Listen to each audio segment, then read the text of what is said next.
sons of the nation to make their way immediately to the nearest battles to resist the Saudi forces in the country. He also called on the Houthi-led government, which his party is also a member of, to increase battle readiness and move on the Saudi border. Salah was president of North Yemen and later unified Yemen from 1978 to 2012. He was replaced in 2012 by Abd Rabbu Mansour Hadi, who was installed in a UN-backed move for a 2-year term, leading to the writing of a new constitution and free elections. Hadi extended his term unilaterally in 2014, but was forced to resign in 2015 when an offensive move against the Houthis backfired and led to a Houthi counterattack that captured the capital. The Saudis attacked Yemen a couple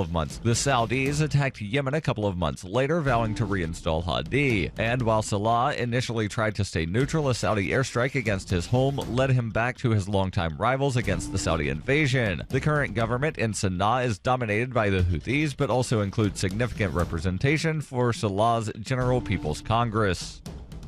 Are you an advocate for free market money? Do you promote Bitcoin as an alternative in a fiat-centric world? Then you need Spendabit in your arsenal, the search engine for things you can buy with Bitcoin. Spendabit aggregates millions of products from thousands of Bitcoin-enabled merchants. Keep your money in the free economy. Visit spendabit.co today. Bitcoin merchants, ask about our merchant suite to reach even more customers. Spendabit.co.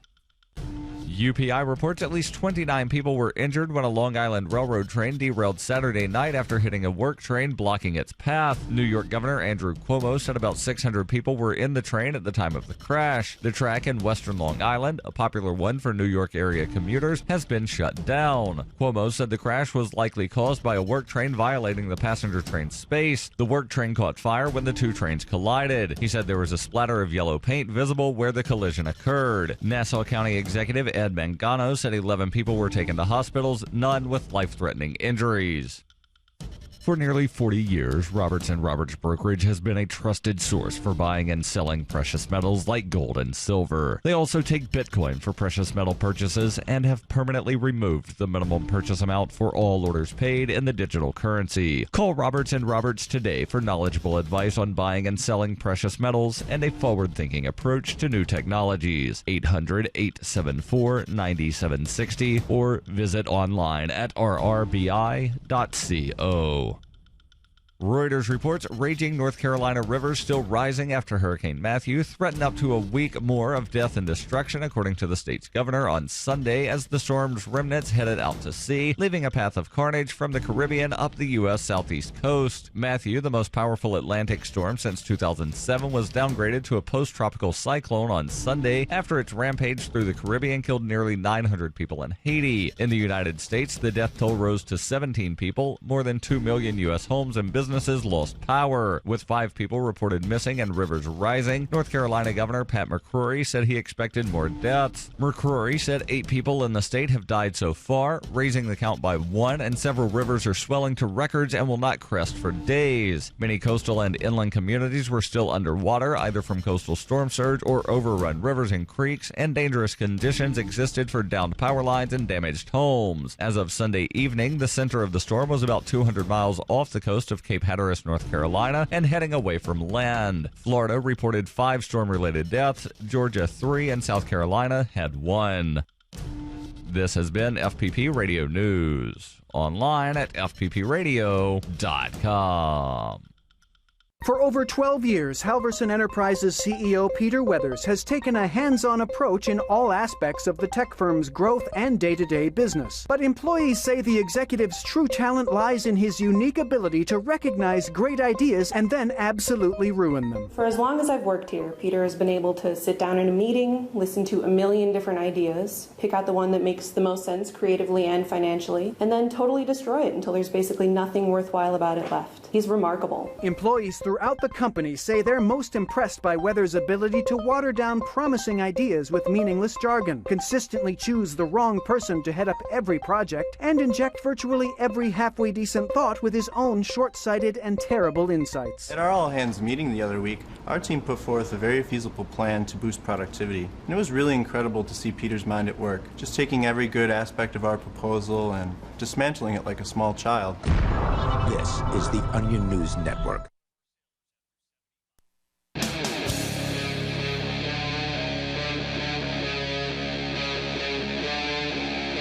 Talk Live. It is Free Talk Live. Dial toll-free and join us on the radio. The number is 855-450-FREE. That's 855-450-3733. As always, we bring stuff to the table that we think you'll find interesting, but of course you can take control of the airwaves. Bring up anything that you want. That is the point here on Free Talk Live. With you in studio, it's Ian. Melanie. And Mark. All right, so got a couple of interesting court-related stories, I think, to start things out here tonight. Mark, you had a story about some cops that apparently shot a dog, or a cop. Usually it's not more than one. Cops. There's more than one cop shooting this dog. Well, I mean, I don't know what the relationship to the shooting that each cop had, but yes, there was more than one cop. Well, we've certainly heard over the years many of these horrifying stories of police shooting not just human beings but also dogs. And for whatever reason, people seem to respond stronger to the police shooting dogs. You'd think that people would care about the police shooting humans. Well, people do this whole victim blaming thing, and I think that they have a hard time figuring out what a dog would have done to, quote, deserve being victimized by the police. Well, I think a dog, dogs have been around with humans for 50,000 years. Part of their job is to chomp the invader on the leg, right? Most of the time when the dog is shot in these instances, the dog was not chomping at the cop. Well, in this particular instance, I think that there are legit circumstances where a police officer can shoot a dog. I think there are those legit circumstances, but almost never are those circumstances in the news. I'm willing to assume that half of the time that they do, it would be sort of legal, and that half of those times they probably could have done something else. I mean, there are government employees in the persons of post office employees that deal with dogs on a regular basis and have had to shoot none. Right, they carry pepper spray. Right, they get pepper spray or something like that. So if you can, train your police officers to reach for pepper spray or a taser instead of their gun, then they should be okay in these circumstances. There have been some really egregious circumstances. I think my favorite of which is, by favorite I mean the most egregious, is shooting the corgi in the dog crate. Yeah. And there have been a few cats, mind you. They've also shot children while attempting to shoot dogs, and there's just a whole bunch of stuff where police departments should issue a memo. Please, officers, you're making us look bad. Just think twice before shooting the dog.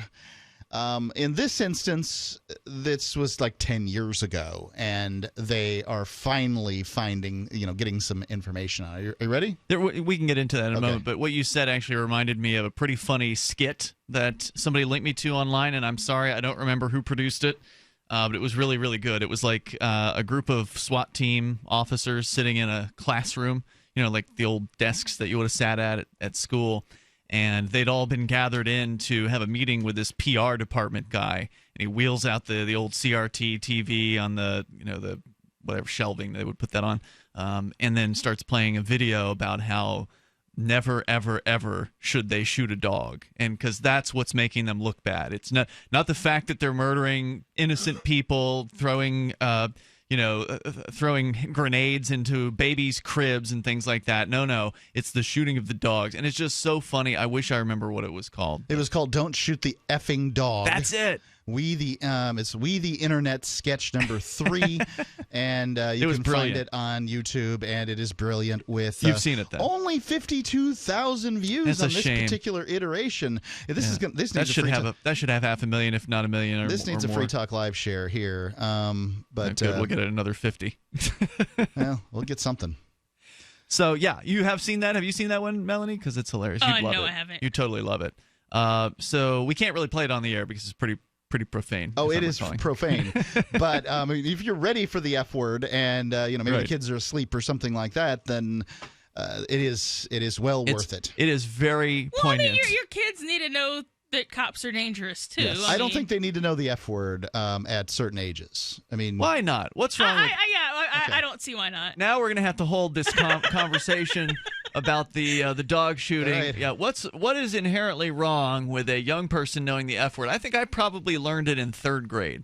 I learned it before that. I had a precocious friend the next street over. Like, I lived on the street where people owned houses. The next street over was the street where people rented houses. Mm-hmm. And he spelled the worst word in the world to me, F-U, right? Like, he spelled the whole thing out, and then I pronounced it, and it sounded like duck. And so I pronounced it like duck with an F, and he's like, shh. I had never heard this word in my life, and I could not have been 7. 7 or 8 is the maximum age here, and I had that's a stupid word. Who would have thought of that word? So yes, I hadn't heard it. I guess I heard it younger than you. Did it do you some harm? Did you end up saying it in some sort of situation where it got your parents in trouble or looked awkward, or? Is there some sort of thing that happened as a result? I don't think my son currently knows the word. He might have heard his father use it. His father certainly has used it. Yes.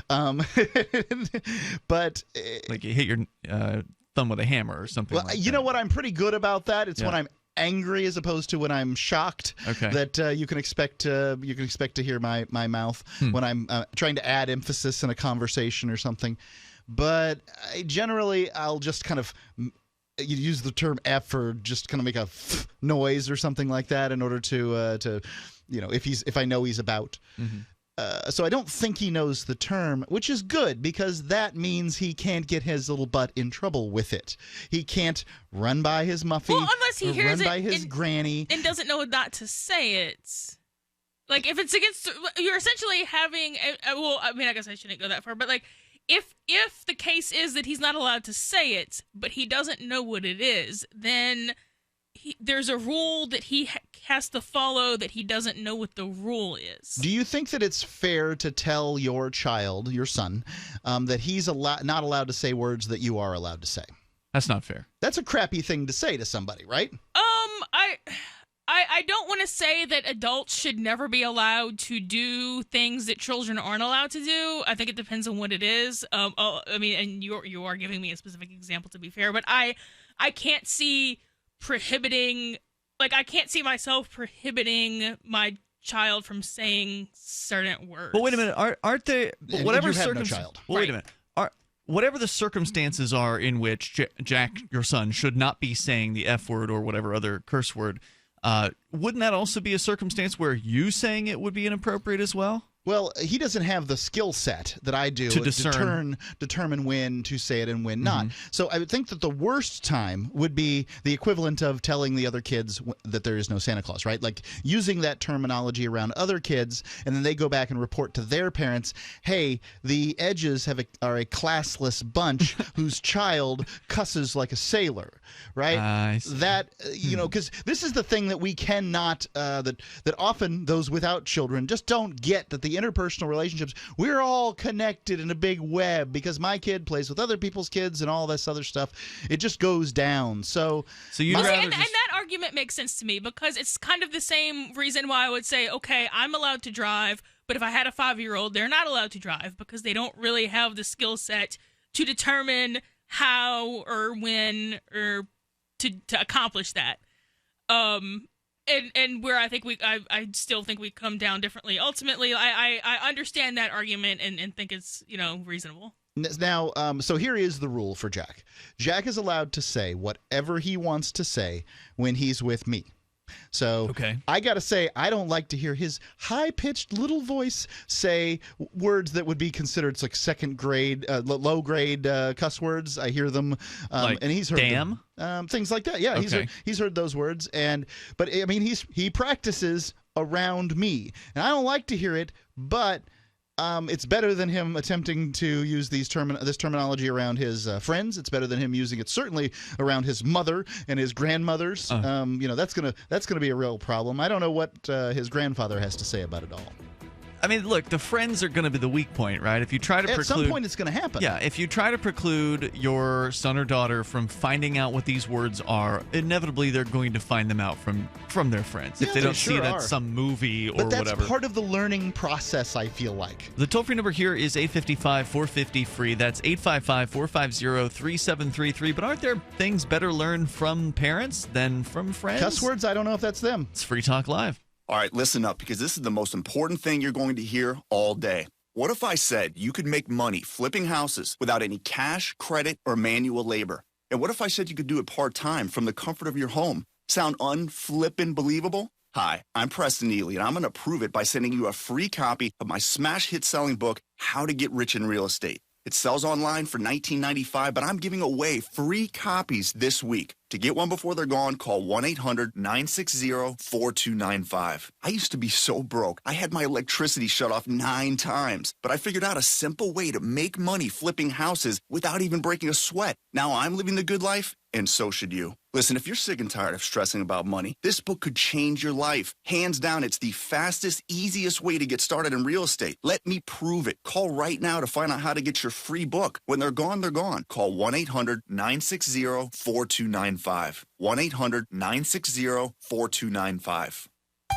You are what you eat? No, not true. You are what you can absorb, because not absorbing nutrition leads to nutritional deficiency and degenerative diseases. Medication does not fix nutritional deficiencies, and North American soil is now 85% nutritionally depleted. That means your body's not getting the vitamins it needs from just grown foods. Introducing Protovite, the world's first and only full-spectrum protosomal supplement. Protovite is a proprietary liquid system that allows premium quality nutrients to positively affect the blood in an astonishing 5 minutes. That's rapid absorption. Then Protovite liquid continues to release sustained nutrition in the stomach, intestines, and colon over a prolonged period of time. See Protovite in action. Watch our amazing 2-minute live blood cell video today at TrueHealthFacts.com. That's TrueHealthFacts.com. Or call 502-410-3411. 502-410-3411. Protovite is nutrition you can feel. Protovite is nutrition that gets in.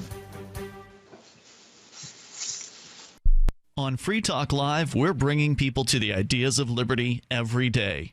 From wrestling superstars like Glenn Jacobs. You guys really are having an impact, I believe. Like I said, a lot of where I am now is due to listening to Free Talk Live. You changed my mind on some very important issues years ago. To random people tuning in on the radio. I was kind of stuck in the left-right paradigm. I heard your show by chance on a Saturday night. From there, I went on, joined the Free State Project, and become an amplifier. So, I mean, that's really the reason why I amp is because I know that if it wasn't for you guys being on as many stations as you are, I never would have found the ideas of liberty. Your amp will directly change more lives by getting Free Talk Live in front of people looking for talk radio online and on the air. When you amp Free Talk Live, you get perks like access to the AMP-only Facebook group and AMP podcast. Visit amp.freetalklive.com. Free Talk Live has partnered with Amazon, the largest internet retailer. Imagine a department store category, and Amazon has it. Books, electronics, office products, furniture, jewelry, automotive, toys, clothing, sporting goods, and dozens of other categories. Now you can shop and support Free Talk Live by entering Amazon through our website. Go to shop.freetalklive.com, and Amazon will send us a portion of your purchase. You're going to do the shopping anyway, so remember to enter through our site at shop.freetalklive.com. That's shop.freetalklive.com.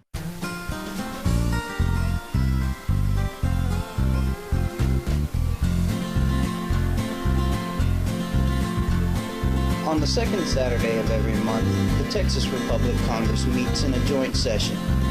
To learn how you can attend or become a member of Congress, visit thetexasrepublic.com. And together, we can liberate Texas.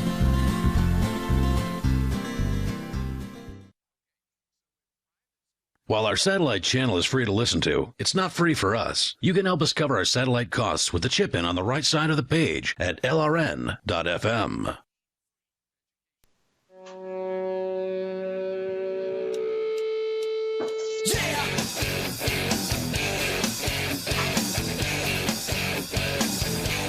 It is Free Talk Live. That's 855-450-FREE. That's 855-450-3733.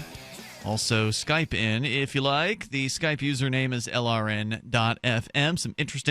An interesting court decision coming up about open carrying a weapon in public. We'll get into that here in moments. It's Ian, Melanie, and Mark in the studio here. We're going to go to your calls and your thoughts. Also want to let you know how to save big time on your purchases at Amazon. And I'm talking, when I say big time, I don't mean just a few percent. I'm talking about 10, 15, 20%.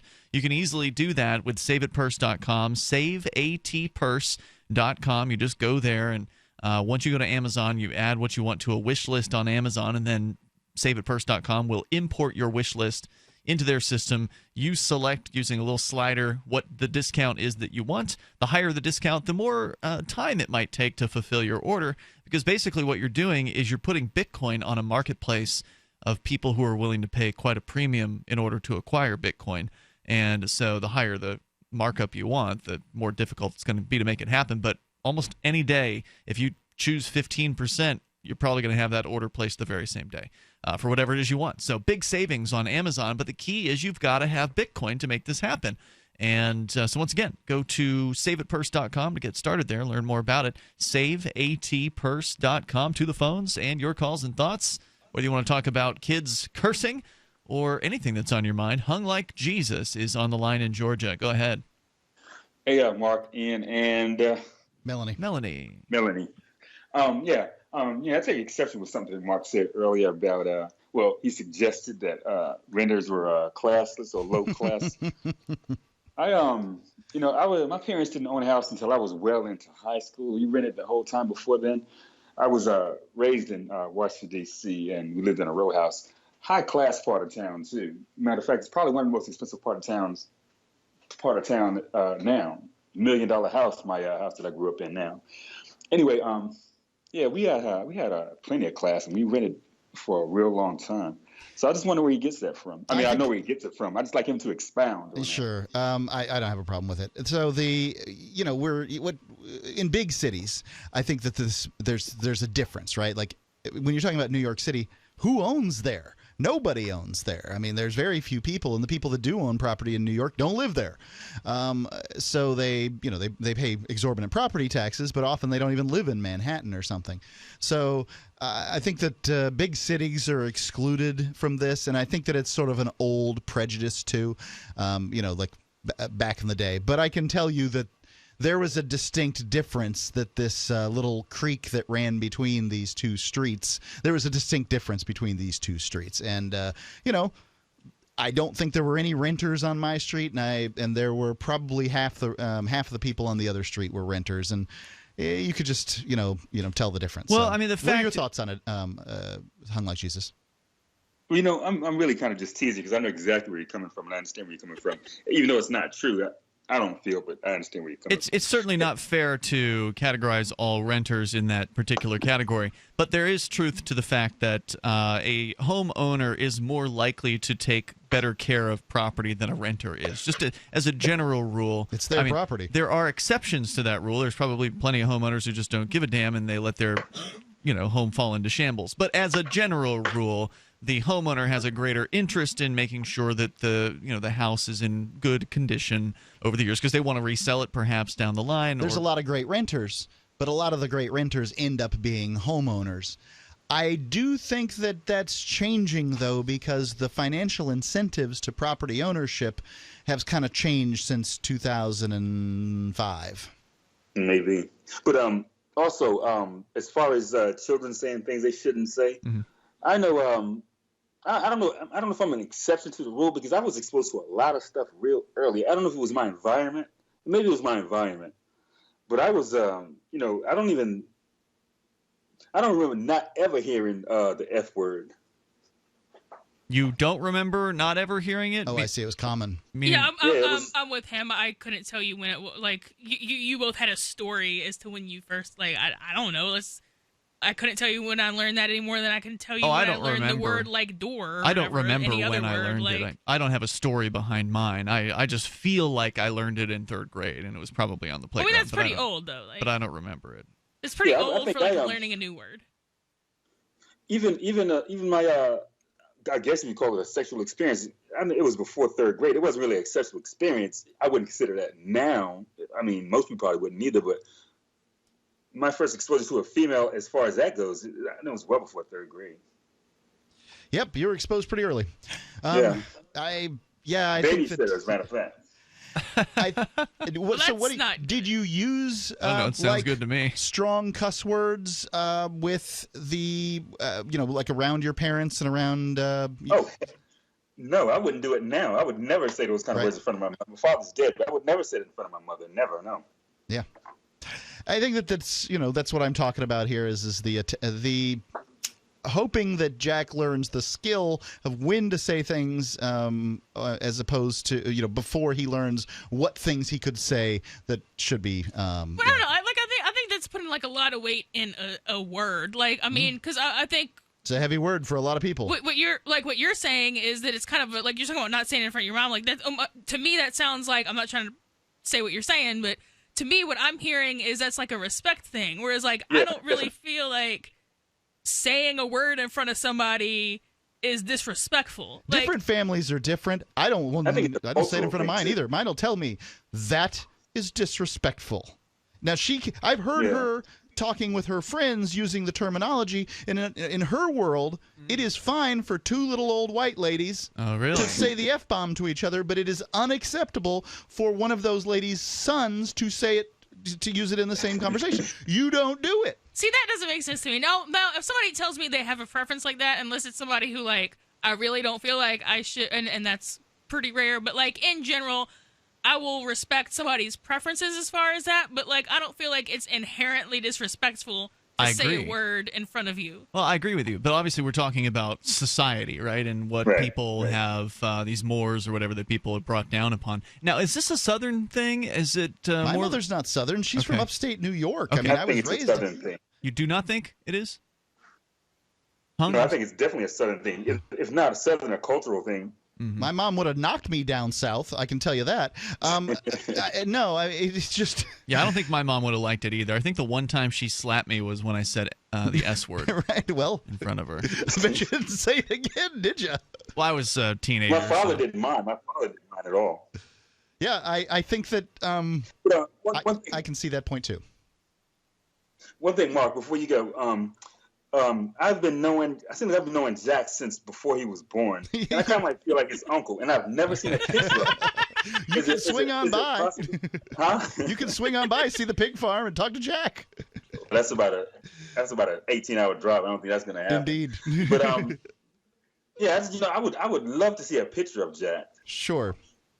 Why don't you just friend me on Facebook, and there's some there. I'll post. Oh, I don't have a Facebook page. Good at all. for you, Hung. Okay, send me an email.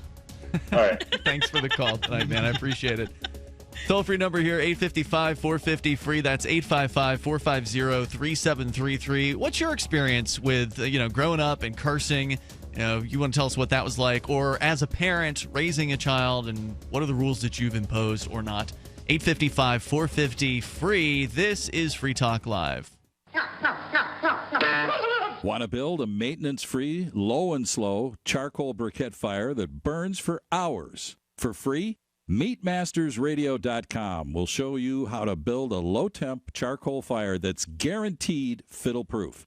It's easy and free. MeatMastersRadio.com teaches charcoal barbecue skills on new topics every week. Go to MeatMastersRadio.com. That's MeatMastersRadio.com.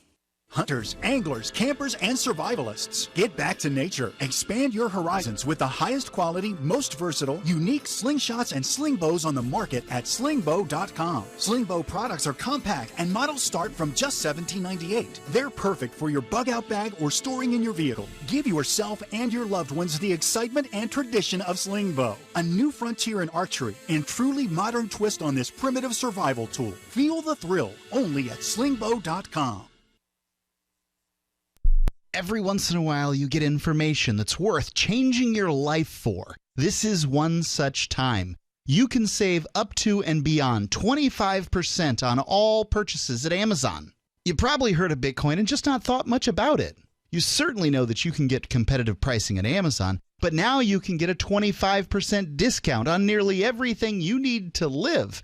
I've just given you a huge raise, and all you have to do is claim it.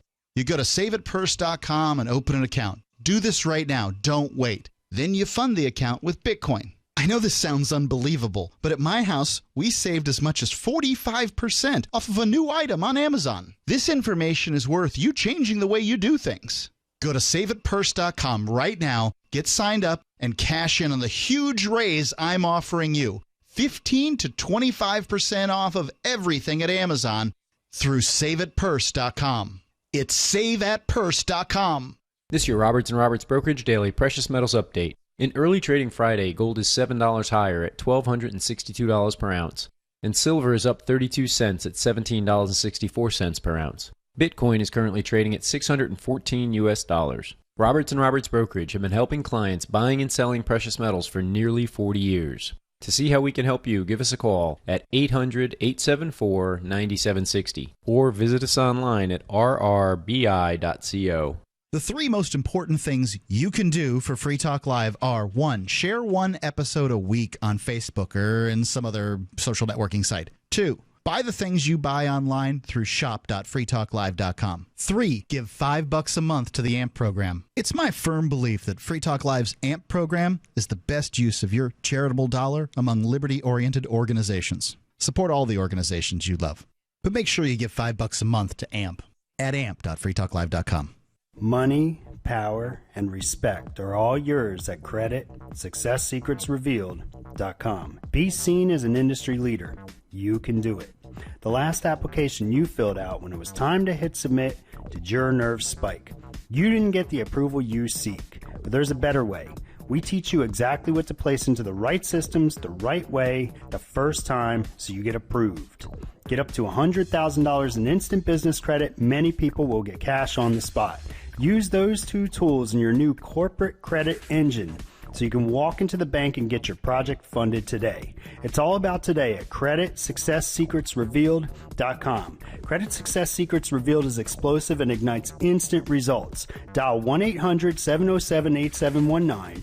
That's 1-800-707-8719. 1-800-707-8719. Or just go to creditsuccesssecretsrevealed.com. Do you love Twitter? Make sure you favorite the LRN.FM Twitter account so you can receive our tweets at twitter.lrn.fm. That's twitter.lrn.fm.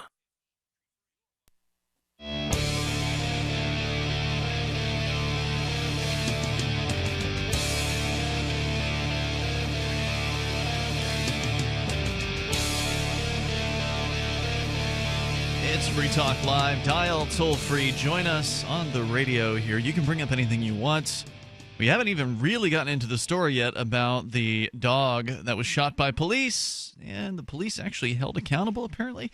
Mark's going to tell us about that coming up here, and you can join us as well. 855-450-FREE is our toll-free number. We also have a on-demand audio listen line. It allows you to listen to Free Talk Live anytime you want, as well as a bunch of other great shows from LRN.FM, plus the LRN.FM live feed. It's all available at this number, 641-793-9660. You call that number 24 hours a day. It's there for you. Now, keep in mind, that's a long-distance number for most of you, unless you're in Idaho. But if you have to pay for long distance, you probably don't want to use this number. But most people these days have unlimited long distance in their cell phone or home phone package. So if you're not paying for long distance, you got a great option of listening to Free Talk Live and LRN.FM there, and it won't cost you anything but just the minutes on your phone, if you even have that. So 641-793-9660. That's 641-793-9660. Plus, there's also a voicemail option. So if you're listening to us there and you decide you want to leave us some feedback, just hit 0 anytime, and it'll take you right to the voicemail prompt. You leave that message, and it appears in some of our hosts' email boxes. So again, that number is 641-793-9660. We were talking about raising children. Mark, you're the only one in the room with a child. I have a vasectomy. And Melanie just doesn't have one. Has all her working parts, but has not employed them at this point. Yeah, and I think I'm better off because of not having a child. I don't know how you feel about that, Melanie. Are you glad to be childless? Well, it would be a really dumb idea at like this specific moment. But eventually, I want some. You do want them. Okay. Well, there's actually a thing now. Since we're talking about children, I think this story is appropriate. I actually had it in my show prep here tonight, and it's coming from the Daily Mail, published yesterday. Forget baby showers. Young couples are holding vasectomy parties to celebrate the start of a childless family. Are asking guests to name their car instead. You know what we call that? Going steady. I don't get it. That's what that is. A family isn't a family, to my mind, without children. You know, you can make whatever commitments you want, but are they really any different than going steady? So you're talking about like just dating somebody for a long time? No. Get married. You know, go to the government and get a contract. Going steady is the the commitment to monogamy. Generally, that's what it is, and marriage is generally the commitment to monogamy, right? And own property, together, but marriage is more of a commitment. You don't have to. Well, yeah, I don't feel like that's fair. I mean, I know. There's lots of childless married couples that are mad as hell at me right now. I mean, so if you have somebody who's been married for 30 years, who's been trying for the last 20 years to get a child, and they just can't accomplish that. I'm going to tell them they're not a family? No, that's just no. Yeah, you're right. It's pretty mean. Well, I mean, why wouldn't having like a dog or a cat qualify as being a family? No, animals are not children. Yeah, that's going steady with pet adoption. But what? I mean, a lot of people. No, because I have a stepdog, and I can leave it and go to work, and I can leave it and come here, and I can lock it in the room if it just won't stop eating the trash. Right. That is not the same as having a child. But wait a minute. Like having a child is a completely different thing. Just the locking in the room part, because they will eat trash. But wait a minute. Just because there's a legal liability attached to leaving a child in a room. Well, no, but I don't feel like I'm abusing the dog by leaving it in the house for 8 hours, whereas you can't do that with an infant. Why not a stuffed animal that you treat really well, Ian? Because the stuffed animal doesn't have a soul. It doesn't have... Your dog has a soul? Yes. Can you point to it? Ian does think that his dog has a soul, though. I've got a knife. Can you cut it out and show it to me? Well, you can't do that with humans either. Though. Obviously not. But are you denying that there's a consciousness in Jazzy, the studio beast? Okay, so are you denying that there's a consciousness? If you claim that a soul is consciousness, then fine, we can agree that that animals I think have that's the best definition. Right, but I mean, dogs have different needs than human children. Yeah. No doubt about it. And having a dog is not a good way to either carry on your DNA or, in my case, carry on the message. But right, you don't have to carry on DNA, right? Like if I were to adopt children, well, I mean, you don't have to, but that's what a lot of people want. I understand that's the drive of humans to reproduce and all that. I don't have that drive personally, so it wouldn't bother me to adopt a child, and I wouldn't think that because I adopted the child, we're not a family. I don't think that you. Well, no, you adopting a child, I definitely think that is having. Why a child. is it different than why is having a dog or a cat or any other kind of beast different from having a child? I mean, in a lot of ways they're very similar. Because one is a human and one isn't. But in a lot of ways they're very similar. I mean, the difference between a cat or a dog and a human in the DNA sequence is like 96% the same. Okay, but the care you have to give them is entirely different. Because you have to feed them. The legal liabilities make a difference. They have to go number one and number two. Yeah, that's all true. Very similar. I have never taken a human child outside to walk in the yard to pee. Never, not once. Cats have a box inside. If you decide to leave tomorrow, your loved one there, and the stepdog. You just walk out the door. The stepdog is of no concern to you. If you decide to leave somebody with whom you've had a child, I cried when I left Jazzy with my ex-girlfriend, and we managed to work that out, so we got her back, and I'm really glad that happened because Jazzy is an extraordinarily special animal. She is. I've got to say, I've had a lot of dogs. I've seen a lot of dogs in my life. Jazzy is a very, very special animal, but a lot of the reason she's special is the amount of time you spent with her in her first year. That's right. Training her to be what she is. Just like a kid, if you spend time with a kid, they're going to be likely a better kid. They're going to be smarter if you spend time doing flashcards with them and reading to them and things like that. Or if you just sit them in front of a TV set and then ignore them, it's likely they're not going to be as good of a kid. Depends on what they watch on television. Same thing's true with a dog. Oh, come on. Are you telling me that you can substitute parenting with a television? Obviously, You can. You can substitute math. I mean, I'm not saying that it's a bad tool for certain purposes, but you know what I'm talking about. There's a difference between the parents who neglect their children and leave them in front of Barney and, don't actually spend time with them versus the ones who do. Those that would do such a thing are less likely to have kids that are going to be bright anyway. But No doubt. My son learned to read from a, television reading thing. Now, he didn't get to watch any other TV except, like this Baby Einstein and this thing when he was, 16 months old or whatever. But he began to read at 16 months old.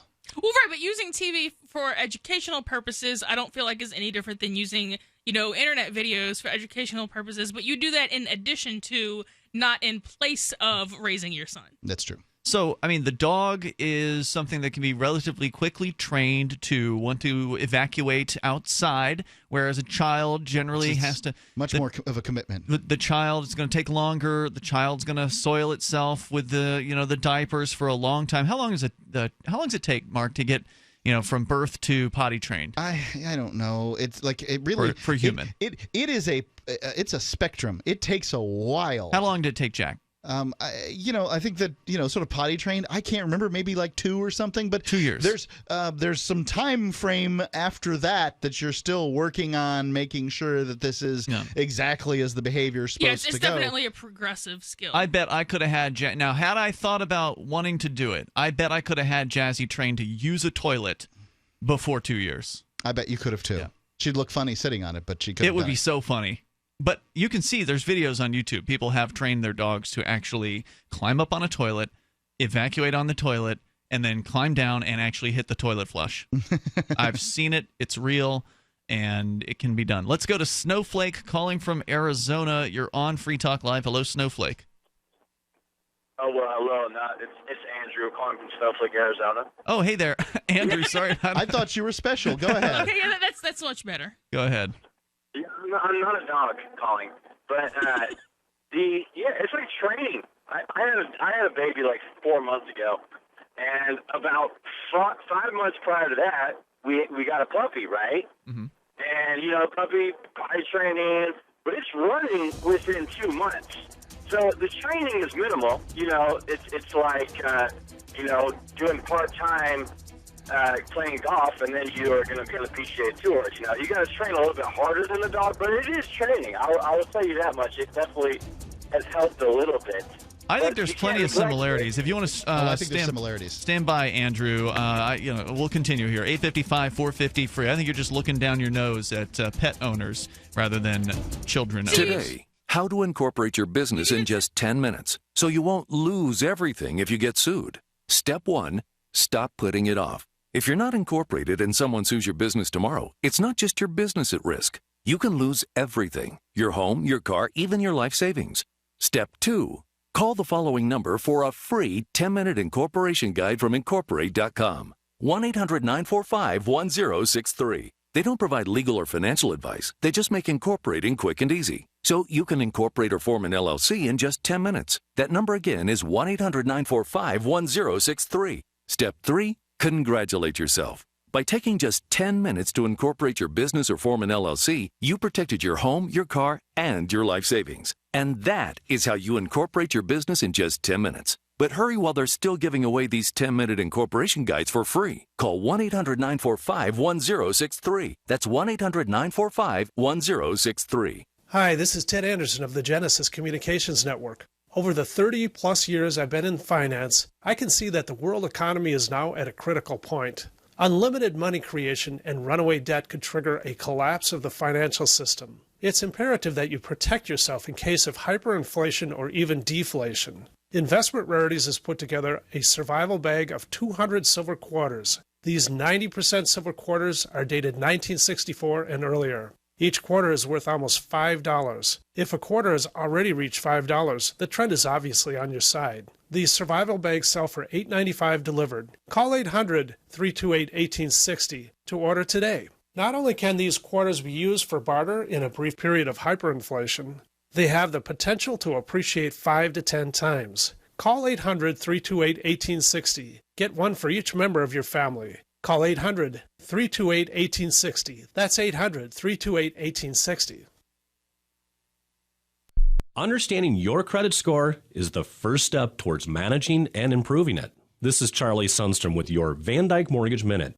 The most influential component of your credit score is your payment history. Almost equally as important is the amount you owe on credit accounts. Also impacting your score, but to a lesser degree, are the length of time you've utilized your credit, the number of new accounts, credit inquiries, and your various types of credit accounts. To help achieve or maintain a healthy credit score, have a system set up to assure your bills are always paid on time. Don't max out your cards. It's better to have a high credit limit with a low balance. Never close old accounts. The age of these can actually help your credit score. But don't be afraid to use your credit. You need several accounts in order to have a credit score. Just keep the corresponding payments within your means. For your mortgage pre-approval and refi needs, start by visiting VanDykeMortgage.com. Corporate NMLS 3035. Van Dyke Mortgage is an equal housing lender. Charlie Sundstrom, NMLS 134251. Did you know you can watch Free Talk Live during our live show 7 days a week from 7 to 10 p.m. Eastern via our studio cams at cam.freetalklive.com? Plus, you can chat with other listeners while you watch, all totally free. Now that our live video stream is hosted by YouTube, our video archives will be online even faster. So be sure to subscribe to our YouTube channel.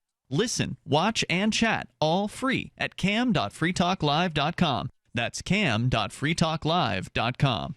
Ross Ulbricht was convicted in early 2015 of running the infamous Silk Road Underground Market. The Silk Road was a gift to humanity and helped reduce the harms brought on by drug prohibition. For this good deed, Ross has been sentenced to life in prison with no possibility of parole. Now, an appeal is Ross's only chance, and he needs your support. Please visit freeross.org, where you can contribute via various methods, including Bitcoin. Visit freeross.org. That's freeross.org. If you enjoy LRN.FM, please contribute to your favorite shows via their websites and become an amplifier at amp.lrn.fm. That's amp.lrn.fm.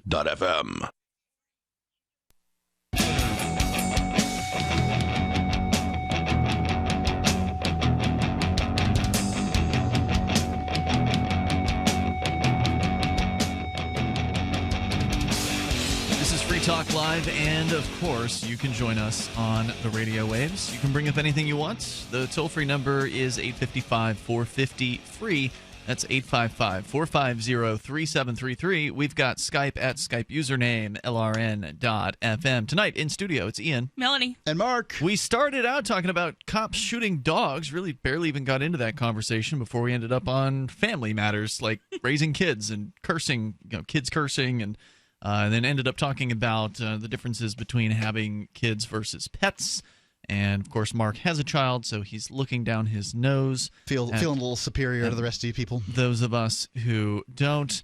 Let's go back, though, to Andrew in Arizona, who is on the line. New, I guess, owner of a child, which is another discussion we should have here shortly. Do parents own their children? Go ahead, Andrew. Yeah. I think it's a great discussion. I was actually literally just going to bring that up. When you talk about free will, obviously non-aggression principle is something that we harp on here. You guys harp on, right? And this is something my wife says she believes in it, probably never understood whatever I was talking about, it's like with a dog, we're going to force this dog to do certain things. We're going to tie him up. There's going to be certain things, and with me, I'm like, no, let's give talking about how we're going to raise the child. We got to give this child as many choices as possible and let him decide. He's going to go to church or whatever. I'm like, no, if he wants to, he'll go. Now, is that going to happen? He's only like 4 months, so I don't know if I'm going to follow through on that. But it's an interesting dynamic compared to the dog. Yeah, I got to say that as a parent, when I first started out, I had all these libertarian ideas about raising kids. And, the idea of giving your kid choices really makes a lot of sense. And there are parents who take this to the extreme where they'll allow their kids to, choose to not brush their teeth, to choose to do things that will be detrimental to their health. And at some point, I become his protector, right? Like if you want to use the term ward, he is my ward, therefore I am his protector. Well, he can't afford to fix his own teeth, right? So if his teeth start rotting out or getting cavities, he's not going to be the one to cover the cost. That's your problem. Sure, and the toys he breaks, he's probably going to need new toys at some point, and you as a parent certainly want him to have some level of toys in order to, learn. So I mean, there's a lot of things. The thing is when the more choices you give your child, it seems, the more bad decisions they make. And this is that's life. Yeah, well, it is, and you got to make bad decisions before you make good decisions. But I mean. I say no a lot more than I really ever imagined saying. Your kid's what, 7 or something like He's that? 8. Yeah. 8. Okay, yeah. If you're a responsible adult, you're going to be saying no to an 8-year-old boy a lot. There's nothing inconsistent with libertarianism when there. You still have to make some decisions for him. He's 8. His brain isn't fully developed yet. But there's a difference between having to make a lot of decisions for somebody because you're the trustee versus acting in an authoritarian ownership capacity. Like, those are two different things. And, like, yeah, you have to tell your kid, like, okay, you have to eat and you have to brush your teeth and you can't play in traffic. I mean, there's nothing unlibertarian about that. Well, I can tell you that there are people that think there is. There is people who think a lot of things. Yes, there are. Libertarianism is not without its zealots. Andrew, other comments? Go ahead. Yeah, and I think that I'm thinking more of, like, their understanding of the world and, whether or not they're going to be libertarian. Things like that when they think about, okay, what are their ideals going to be? Because, shoot, I grew up Mormon, and that was just hammered down my throat, and there was no choice. And, like, when I question things, shut your trap. And so I think in that manner, of course, I want to be as open as possible, but then... I'd like to point out that whenever you had questions about this thing you were told you had to believe, that's a belief system that you ultimately left. So and this is anecdotal evidence, obviously, but like that's not a good way to ultimately make sure somebody actually believes that thing. To shove it down their throat. Right. Yeah. Yeah. I have to agree with Melanie on this. So the ideas of liberty are simple at their core, and they are fair. Now, fair is something that you're taught to some extent, and it's visceral, and it often pushes against other senses of fairness. But somebody can say, why has he got an ice cream cone? I don't have an ice cream cone. That's not fair. And that, the definitions of fair are murky.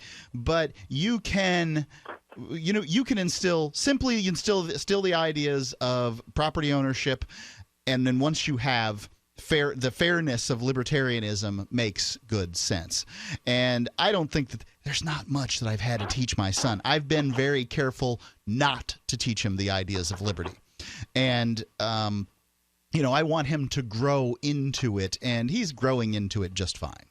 Andrew, thanks for the call, man. I appreciate your thoughts. Yes, sir. Tonight. Yep, 855-450-FREE. That's 855-450-3733. So back to the question of children. Can you own kids? Because this is a debate, or do you? This is a debate that I think is had within the libertarian parenting community. There are some parents who believe that they own their children through some sort of arbitrary point, and then there are others who believe they don't. And Mark, where do you fall on that spectrum? I think that so I use this term ward, that my son is my ward. But that is a term that I only use for parenting, right?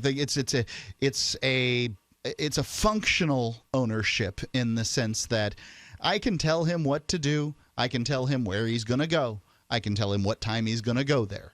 That person who gets told those things is really only one thing when you look at sort of the course of human history. Sounds like a prisoner. He's a prisoner, a slave, somebody who's owned, somebody who's, does not have their own license and freedom. Right. He does not have his own freedom. If he did, he would make terrible choices with it. I can assure you. Likely he would have to figure them out at some point, but he's 9, and I really don't feel like allowing him to come to those conclusions is costly for all of us. Gotcha. Well, right, but that doesn't mean you own him. I mean, because I think that parents are trustees. Like, because if you own something, you can do whatever you want with it. And you can't do whatever you want with a human child. That's what ownership is. I mean, I own myself. I own my car. I can sell my car if I feel like it. You can't really. Well, okay, that's a bad example. I can. You can put your kid up for adoption. Yeah, I can.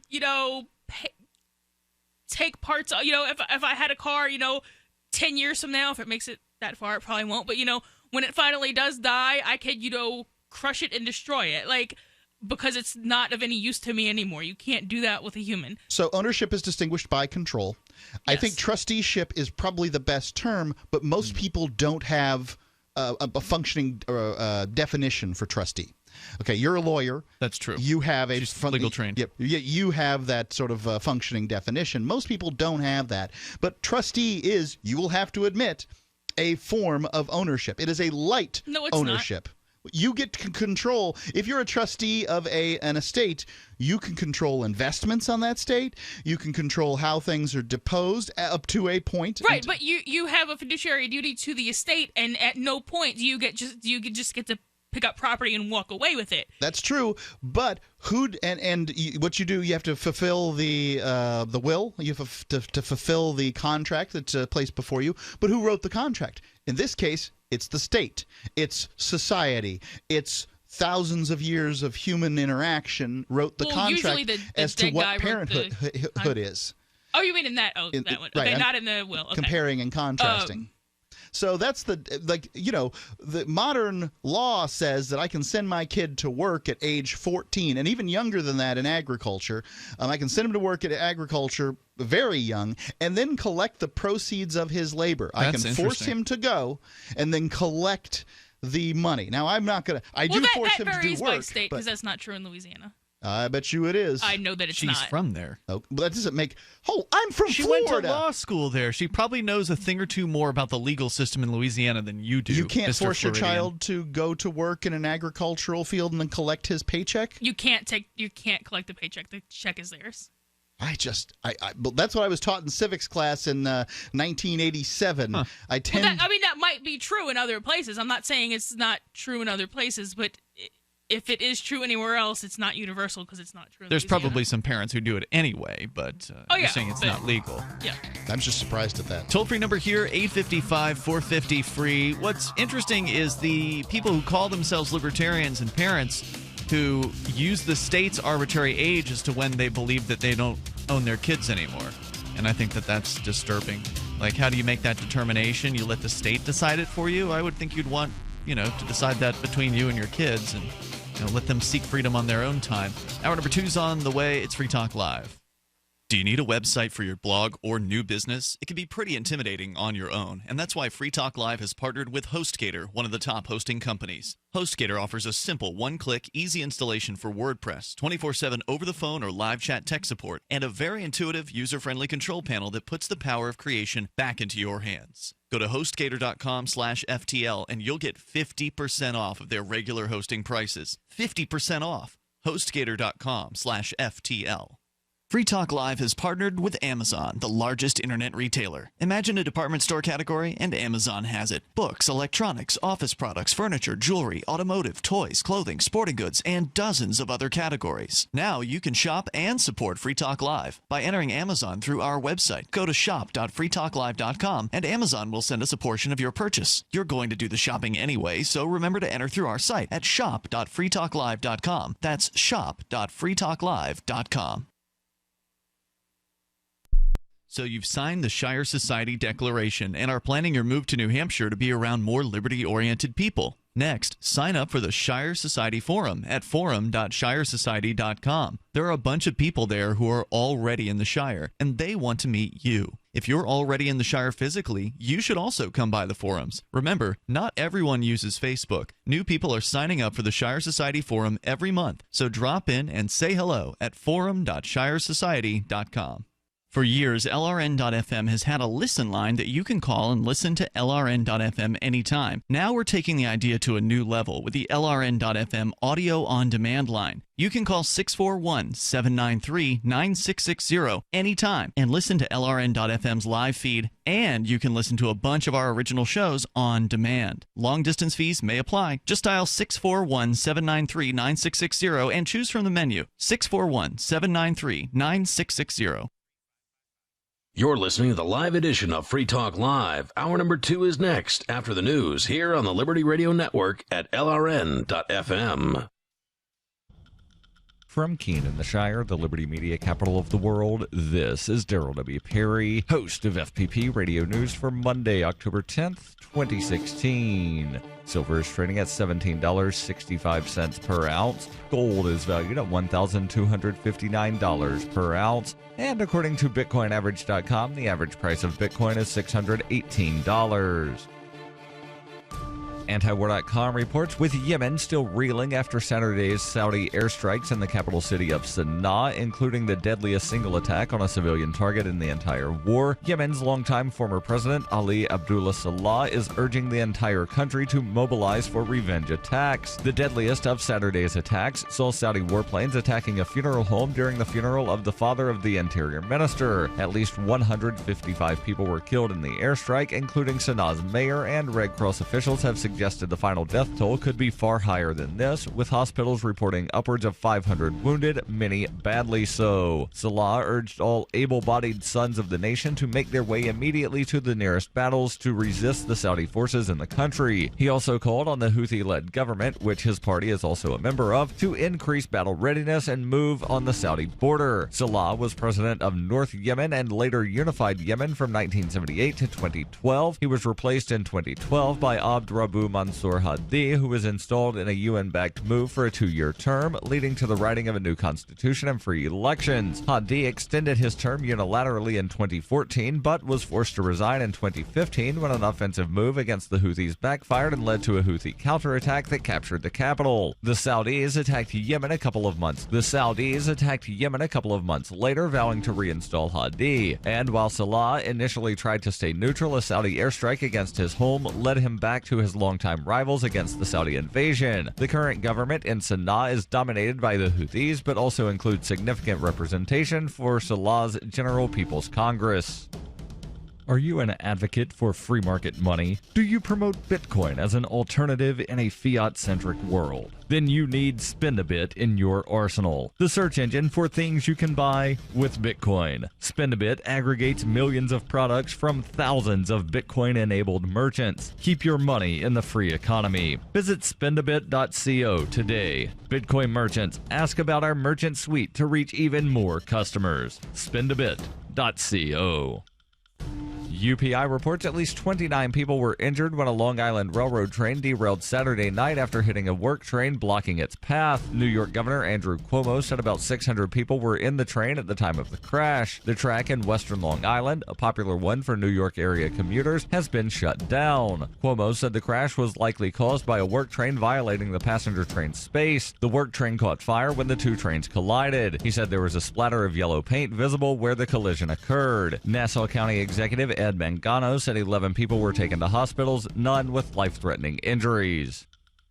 For nearly 40 years, Roberts & Roberts Brokerage has been a trusted source for buying and selling precious metals like gold and silver. They also take Bitcoin for precious metal purchases and have permanently removed the minimum purchase amount for all orders paid in the digital currency. Call Roberts & Roberts today for knowledgeable advice on buying and selling precious metals and a forward-thinking approach to new technologies. 800-874-9760 or visit online at rrbi.co. Reuters reports raging North Carolina rivers still rising after Hurricane Matthew threatened up to a week more of death and destruction, according to the state's governor, on Sunday as the storm's remnants headed out to sea, leaving a path of carnage from the Caribbean up the U.S. southeast coast. Matthew, the most powerful Atlantic storm since 2007, was downgraded to a post-tropical cyclone on Sunday after its rampage through the Caribbean killed nearly 900 people in Haiti. In the United States, the death toll rose to 17 people, more than 2 million U.S. homes and businesses businesses lost power, with 5 people reported missing and rivers rising. North Carolina Governor Pat McCrory said he expected more deaths. McCrory said 8 people in the state have died so far, raising the count by 1, and several rivers are swelling to records and will not crest for days. Many coastal and inland communities were still underwater, either from coastal storm surge or overrun rivers and creeks, and dangerous conditions existed for downed power lines and damaged homes. As of Sunday evening, the center of the storm was about 200 miles off the coast of Cape Hatteras, North Carolina, and heading away from land. Florida reported 5 storm-related deaths, Georgia 3, and South Carolina had 1. This has been FPP Radio News. Online at fppradio.com. This is the Onion Week in Review. Sources are confirming your dog died earlier today, and we're all really sorry you had to find out about it like this, buddy. Though it's a lousy thing to have to learn from an online web video, and even shittier to hear from a cold, hardened newsman's voice that you can't put a face to. Your pet passed away in his sleep while you went out today, and we understand how shocked you must be right now. Sources added that there are many local shelters with animals in need of a good home, though we understand that no dog can ever truly replace the one you just lost. I lost a dog once, but my mom was the one who told me about it, and she was quite the comfort. In this week's op-ed pages, Pantene CEO Marcus Russo laments feeling like the only one who gives a shit about rich, lustrous hair. In other news, a study finds that newborn infants can tell if their parents are losers. A man who just assembled a desk is unsure how he has every screw left over. And Jeff Beck is lured into a dark alley with the old guitar pick on a string trick. For more, visit theonion.com/newsbeat. This is the Onion News Network.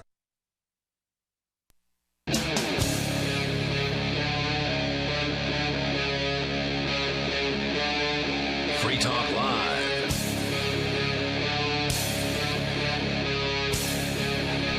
This is Free Talk Live, and you can bring up anything you want right here. The toll-free number as we launch into the second hour is 855-450-FREE. That's 855-450-3733. Tonight, it's Ian, Melanie, and Mark. So let's try this again. We ended up getting distracted and talking about like family issues for the majority of the first hour. But we had started just barely to scratch the surface of a story about police actually being held accountable for once for shooting somebody's dog. Because most of the time when a cop shoots a dog, it's all the cop has to say was, I was in fear for my life. They've said this about poodles, about dogs in cages. They've said this about dogs that have been like obviously just happy to see them, wagging their tails, being super friendly. And so that's all they have to say is, I was in fear for my life. And then it's completely justified. It doesn't matter, what they did to the animal. There's video of them chasing the animal down and shooting it, whatever. At that point, whatever is okay, all they have to do is say, I was in fear. Right. And not even fear for their life. They're just in fear of getting bit. That's right. Yeah, whatever it is. And that's justification for them to pull out a gun and blast a dog. Sometimes blasting it in front of family members, in front of children. Sometimes shooting the children in the process. Happens less often, but yeah, that can occur. And usually the cops are let off scot-free. They get a promotion afterwards. They get a paid vacation maybe while it's being investigated. And ultimately, nothing ends up happening to these guys. So, Mark, you've got a story that kind of turns that on its head. Yep. From copblock.org, last week a federal jury ruled in favor of a father and daughter whose dog was shot by Hartford police during an illegal search of their property and awarded them $202,000. Wow. The award included a $32,000 punitive damage award, which the 2 officers involved in are personally responsible for splitting. So that's 16 grand apiece. And the judge in this case placed liens on both officers' houses to ensure that they paid. I have never heard of anything like this happening. Yeah, that's like rules for regular people. Yeah. Right. Yeah, I mean, you are legal trained. I mean, you went to law school down south. Have you ever heard of any kind of case like this, Melanie?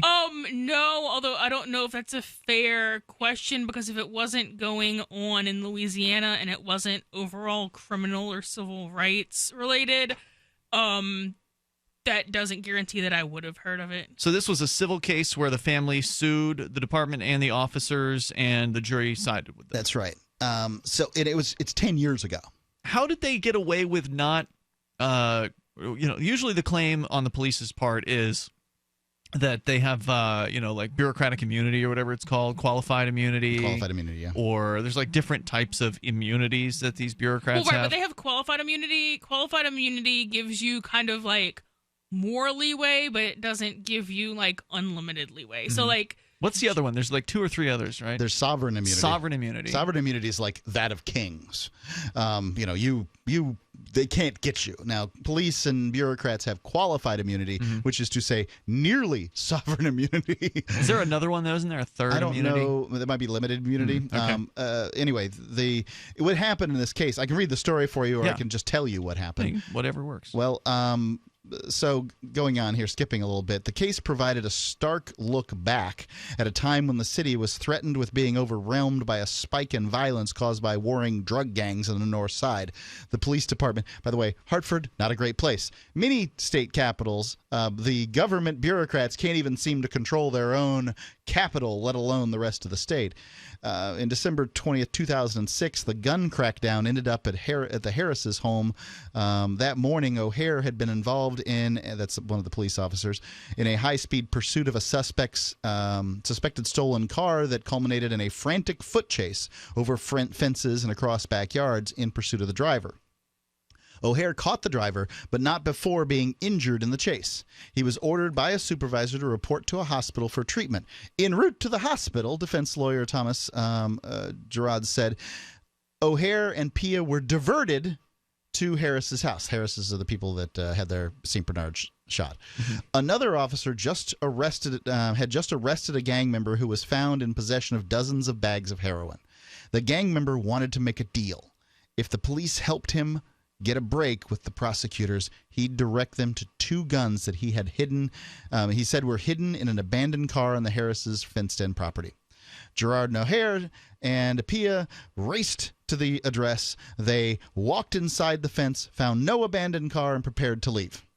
He said that they did not know that on the other side of the house, the Harris's daughter had just returned home from school and had let one of her 2, I don't know why it wasn't both, because both of my dogs would be ready to get out, St. Bernards out of the back door. It's a big dog. She testified that the dog named Seven and her favorite suddenly looked up and tore away toward the front of the house. At the front of the house, Gerard said O'Hare and Pia spotted a big dog chasing and broke into a full sprint to get away. He said O'Hare heard the dog growling and snapped at his heels, and it turned to command it to stop. When the dog didn't stop, Gerard said O'Hare shot it twice. In the meantime, the daughter said she was running towards the front yard on the other side of the house. If that story's true from the police, it actually seems like, they tried not to shoot the dog in that case. Yes, it also seemed like they went on somebody's property and executed a search without a warrant. Yeah. Okay. And this is one of the problems with breaking the law is sometimes, people have dogs and sometimes those dogs react. And, this dog, frankly, this dog is doing what a dog is supposed to do in its yard. Attacking the aggressor? He's chasing out people that aren't supposed to be there. Right. And a dog has one weapon, in this case defensive because he's inside his yard, and that is his teeth. And you turning around, maybe you'll have some luck commanding the dog to stay, and maybe you won't. It depends on the personality and the training of the dog. And if you say it consistent with how he's been trained, there's different ways to say stop. There's different hand signals you can do along with that. He didn't necessarily say anything the dog understood. Well, no. And why would it listen most anyway? dogs He's the understand intruder. Turning around and telling a dog authoritatively, no, stop it. That really does work a lot of the time because the dog is just conditioned from dealing with, another one of these hairless monkeys is telling me to stop it, right? So that's what they're conditioned to do. They're told no far more than they're told. The opportunity, the command to bite comes along. Most people don't teach their dogs to bite. Well, his claim is he tried to do something like that before blasting it. Sure, that's it. That's the claim. He claims he tried to run away. There's no video. This is 2006, 10 years ago. Most of the time they'll just say I was scared and so I blasted the dog. Sure. In this case, it sounded like there might have been a witness this time. Could be. What the problem is that they searched property without a warrant. That's a problem. And They shouldn't have been on the property in the first place. They went inside a fence, right? Some sort of Yep. It didn't describe what kind of fence it was. They said it was a private fenced-in area. So if it was private, it was probably like a wooden privacy fence Could be. or something like that. Once they realized that they couldn't outrun this dog and they weren't going to hop a fence, with this St. Bernard chewing on their butts, they turned around and capped him. Mm-hmm. And, I wasn't there. I don't know whether or not that was a good reason, good shoot, but I can tell you the search was bad in the first place. No doubt. For the poison tree. Well, which means that then the shooting, from a moral standpoint, then the shooting could not have been good if you're trespassing on someone's land, get attacked, and then shoot them or their property. That's not defensive. No, you're so past far defensive. Yeah, you can't even see it anymore. I doubt the dog would have killed him. There's very few people that are killed by dogs every year. Adults killed by dogs. St. Bernard's not a small dog. Well, no, I said the dog attacks you and then you shoot them. But I'm just saying that I'd rather be tried by 12 than carried by 6.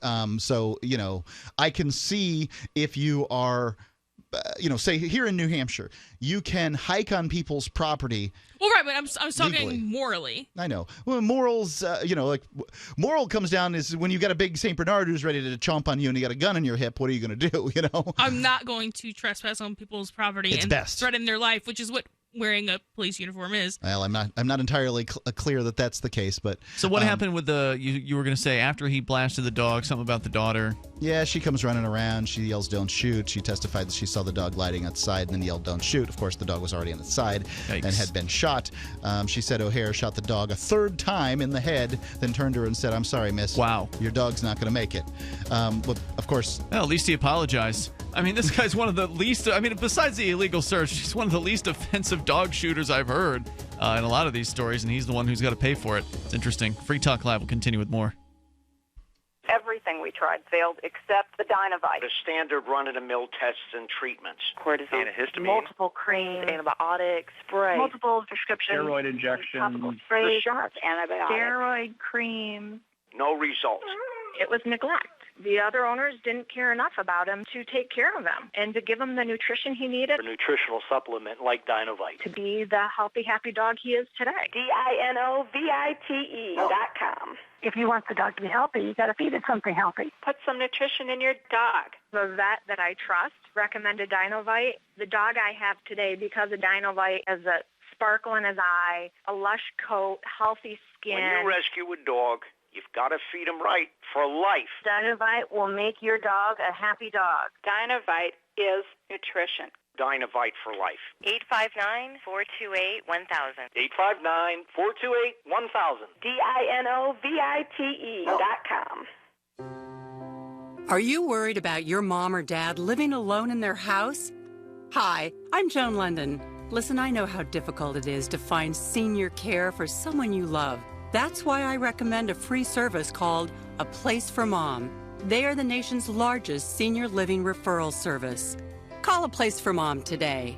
To receive free information on senior living communities in your area, call A Place for Mom at 1-800-704-6182.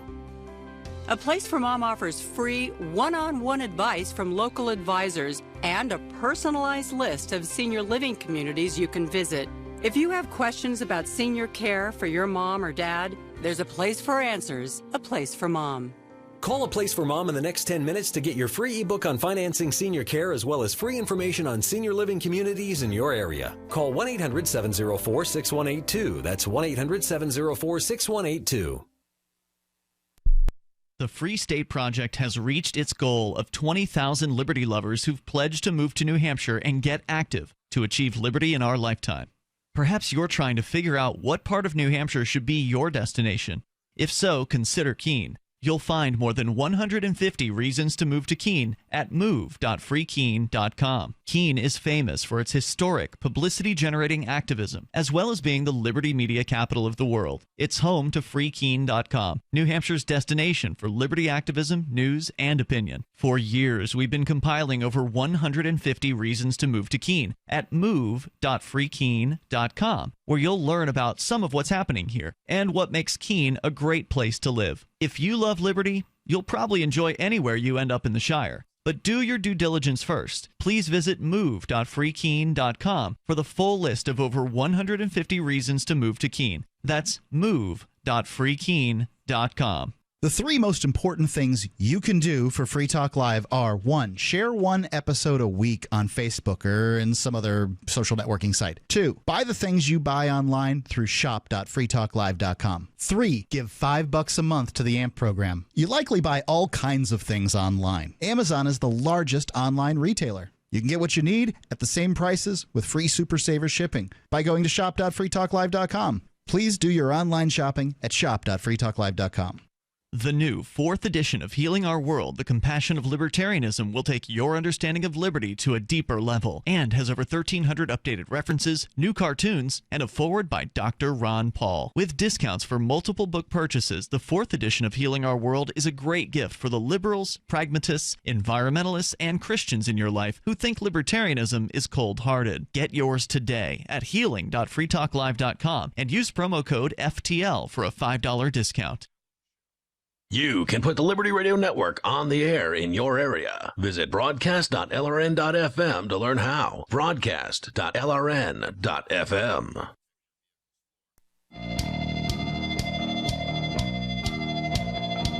It is Free Talk Live. You can dial in toll-free and join us. Our number is 855-450-FREE. That's 855-450-3733. We've got Skype, and the Skype username is lrn.fm. More coming up here about police shooting a dog and actually being held accountable for it. A very unusual story coming out of, where was it again, Mark, where this was happening? Hartford, Connecticut. Also want to let you know about healthexcellenceselect.com. Healthcare's all messed up in the United States, and we need a healthcare system that focuses on health and not sickness. Now, sure, health insurance pays for treating sickness, but it gives you nothing for being healthy. And doesn't that incentivize illness rather than good health? Well, there's a free market healthcare company that can give you freedom from health insurance. It's healthexcellenceselect.com. They give you a proactive health assessment daily and no-charge 24-hour access to doctors. HIPAA has messed up medical records so much that one doctor doesn't know what the others are doing. How about a medical information card to give to EMS, first responders, the emergency room, or whatever medical professional you want? You can check them out now at healthexcellenceselect.com. Any kind of doctor, traditional, integrative, chiropractic, acupuncture, and massage. You'll love the service and the price. healthexcellenceselect.com. So, Mark, you're sharing with us a story about a jury who has decided to give a sizable award of over $200,000 to some folks who had their dog shot to death. One of two dogs. The other dog, for whatever reason, was not let out.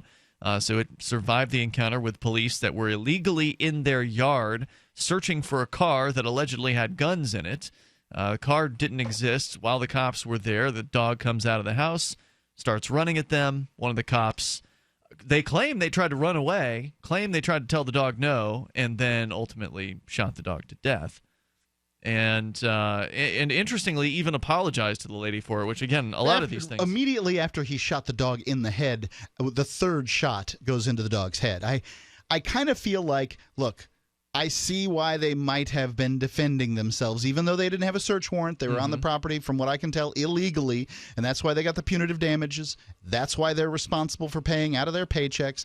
And I don't have any problem with the jury's recommendation, but you know, if you shoot somebody's dog and the dog is no longer moving towards you, no longer a threat, you don't have the moral, like you shouldn't be putting the animal out of their misery. He didn't have the right to give it a death sentence at that moment. Right. But death sentence is really the term. I mean, I can see why you would put an animal out of its misery. I've certainly put animals out of their misery before. It's not his place. If these people are the kind of people that would want to take a dog to the, the veterinarian and spend thousands of dollars to patch him up, try to save him, to patch him up, and maybe you could save him. I don't know. I don't know how old the animal was. I don't know any of this stuff, but it just wasn't his place. If he would have turned to the woman and said, "Ma'am, I'm really sorry about this. I can put him out of his misery for you if you'd like." Yeah, I see what you're saying. But I don't want to do that. I just needed to stop his forward motion. That would have been, to me, a much more empathetic position. I agree with you. I was just giving the cop credit for apologizing. I mean, I try to give these guys as much credit as I can because it's so easy to pick them apart and find fault with them. It's very rare that you'll hear a cop apologize for anything, ever. I mean, it's just, they just don't do it. Well, yeah, that's true. But I mean, and that is true. I just am having a hard time letting the fact that he apologized overshadow the fact that he trespassed, threatened. Being a cop is an act of assault. So he's on the property. What? Yes, he's on the property, committing assault, trespassing, and then destroying property, which I'm is not giving very him a valuable pass. to. I imagine that people who have dogs, they're very valuable to them. But, no, I'm not trying to give him a pass. I'm just trying to give the dude a little bit of credit because normally these guys are just. Can we go into this being an occult, a cop as an assault? Have at thing? it. Okay. Yeah. So. Because I don't agree with Melanie on that. Is being a garbage man, a municipal garbage man, an assault? Okay. No, it's not. So why is being one form of government employee an assault and the other form is not? And because it's not because they're a government employee, and it's not because they take tax money. Okay, I'm just figuring it out. I drive on the roads. If you are in a position where you can get some money that the government has stolen back to yourself, you should go do that. I'm assuming you won't bomb people, and we know that they will. So, if you are a cop, DEA agent, IRS agent, any form of LEO. Law enforcement officer, you are in a position where your job is inherently aggressive. So if I make a threat to somebody, if I say to you, Mark, here is the New Hampshire statute book. If you do anything that violates that, I'm going to order you to stop, and if you don't stop, I'm going to beat you to the ground, and if I can't do that adequately, I'm going to shoot you. But if I can, then I'm going to handcuff you and lock you in my basement for an arbitrary term of time. Okay. Is that not a threat? I get because that's what cops are saying by putting on the fact that they're communicating that with insignia and stars and uniforms. Yeah, I gotcha. So they are communicating that. I'm with you. Now, in any society, you might imagine there will be rules, right? Right, but if the rules are aggressive, then you're committing aggressive. If the rules are don't murder, rape, or steal, that's not So aggression. A person who enforces both rules that are good and rules that are bad is inherently bad? Well, because if a person does good and bad things, then when they're doing bad things, like if you're committing assault, the fact that you also donate to charity does not negate the fact that you're committing assault. Absolutely. Everybody on death row in America has done bad things and good things. That much is certainly true. And I will concede that in some situations, cops act as what a defense agency in a free market would act as. Yeah. But they're also cops. They're also drug warriors. They're also robbers. They're also enforcing victimless crimes. So seeing them in some circumstances good news, and seeing them in other circumstances is bad news, right?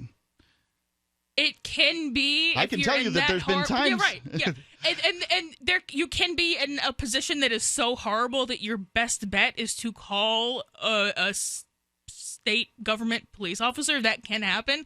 But that doesn't change the facts. But by putting on a uniform and identifying as a police officer, you are identifying as a member of a gang who will commit arbitrary, and sometimes not arbitrary if they're following their own rules. It's not arbitrary, but it's still acts of aggression. Well, the rules were generally created arbitrarily. Because you're threatening to enforce the law, and there are victimless laws, therefore you're threatening to commit aggression. And even the most libertarian of cops will likely at some point in his career have done something to enforce a victimless crime, whether it be speeding or whatever. Well, everybody... I mean, maybe there's a cop out there who can claim that from day number one, they've never actually ticketed anybody for speeding, but odds are good they're not going to be very well liked within the department. Even if that individual exists and somehow manages to keep his job, which would be miraculous. Right, because during the probationary period, you pretty much have to do whatever they tell you. But you're still committing assault, even if you're not committing battery or robbery. You're still committing assault because. So if the English words "I will shoot you" is assault because those words are assigned meaning. You weren't the one who decided, I'll decide what I means, I'll decide what shoot means. But those have meaning, and since you chose to use them, you're committing assault. A badge and a uniform has a meaning, and if you chose to wear them, you're committing assault because of what they communicate. I don't know. Too much for me. That toll-free number is 855-450-FREE. Although I will give you that there's probably not a true libertarian cop out there. But if there is, in theory, he would not be committing assault. Yes, he would. Because he hadn't actually assaulted anyone. But he hadn't actually threatened you. But he's threatening to. It's Free Talk Live. More coming up. By now you know that wireless technology like cell phones do in fact pose dangers to the health and privacy of everyone. Block-It Pocket's wide range of products are unmatched in providing the protection you deserve. No scare tactics, just common sense. BlockItPocket.com offers quality American-made options to alleviate and eliminate these invisible dangers. Learn more at BlockItPocket.com or call 888-315-9618. BlockItPocket.com, enhancing health and privacy. In these uncertain times, it makes sense to have a sustainable backup method to cook food and boil water. If your current plan includes using a fuel-burning stove or cooking over an open fire, then there's a much better way. The Minuteman Rocket Stove is a biomass-burning cooking stove that only requires small quantities of sticks and twigs for fuel. The Minuteman Stove is easy to use, smokeless, portable, powerful, and sustainable. For the finest in survival cooking stoves and fire starters made right here in the USA, go to MinutemanStove.com. That's MinutemanStove.com. This is Michael Dean from the Freedom Fiends radio show. I've run websites since 1996 and have used over a dozen web hosts in that time. AgoristHosting.com is the only one that hasn't broken my heart. Agorist Hosting's uptime and service is stellar, and their DDoS mitigation is the best I've seen. That's important because if you tell the truth in this world, you'll ruffle feathers. And some people will try dirty tricks to silence your voice. No matter what the haters hit us with, Agorist Hosting keeps our websites online. If you have a mission-critical commercial presence or a world-changing activism site, you cannot tolerate any tomfoolery. So go with AgoristHosting.com. And if you want to get your foot in the door with decentralized marketplaces, Agorist Hosting is now offering Open Bazaar hosting. Go to AgoristHosting.com. Click on the button that says Get Hosted. Agorist Hosting. That's AGORIST hosting.com. Self-411 is a free app for Android and iOS that replaces government-controlled 911. Self-411 allows you to preset a group of friends or private organizations to show up at any emergency. Self-411 is a nightmare for the state because it proves their so-called services aren't needed. Self-411 has had thousands of installs, and of course it's covered by the BIPCOT no government license. Self-411 because your friends won't shoot you when you're in trouble. Without the government, who would build the emergency services? You and Self-411. Get it today at GetSelf411.com. If you want to know the latest about Free Talk Live before we go on the air, all you need to decide is how you want it delivered. It's your choice. Visit news.freetalklive.com. You can get emailed announcements and participate in contests via our email updates list. Plus, we have a Twitter account that you can follow and a Facebook page where you can become a fan. So visit news.freetalklive.com to get news about Free Talk Live as soon as it's announced and the way you want it delivered at news.freetalklive.com. That's news.freetalklive.com. These statements have not been evaluated by the FDA. This product is not intended to diagnose, treat, cure, or prevent any disease. Work with your doctor when taking medications. Make Protovite part of your healthy lifestyle. HealthForLiberty.com is your source for Protovite, a powerful nutritional supplement that's a true breakthrough for your health. Poor digestion makes it nearly impossible to absorb the nutrition your body needs. Protovite is a liquid multi-nutrient formula with patent-pending absorption technology and the highest quality ingredients to nourish every cell in your body. My name is Sandra White. 6 weeks ago, when I started taking Protovite, I was on 14 medications, from everything for blood pressure to fibromyalgia. In the first 10 days, my blood sugar dropped 50 points, and my fibromyalgia pain is gone. And so was 12 of the 14 medications that I was taking. I'm 66, living life and loving it. Go to healthforliberty.com right now. That's healthforliberty.com. Thank you, Protovite, for giving my life back. You can connect with the Liberty Radio Network via our Facebook page at facebook.lrn.fm. That's facebook.lrn.fm.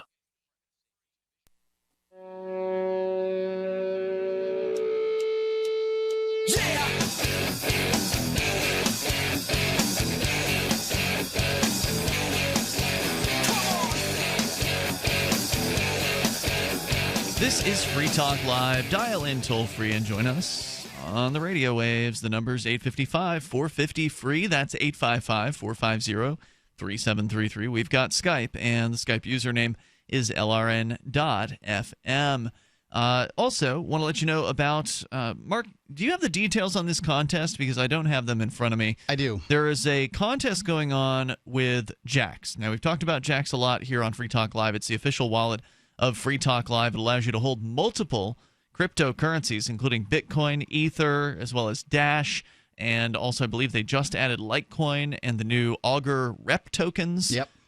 They're all available in Jaxx. You can get it for free, of course, over at jaxx.io, jaxx.io, or at your favorite app store. Created by Anthony DiOrio. He's the founder, or one of the founders, of Ethereum, and it's actually got shapeshift integration built right in. So if you want to change from one cryptocurrency to another, it's easy to do. So if you got Bitcoin, you want to turn that into Ether, you can do that right there within the Jaxx wallet, thanks to shapeshift.io.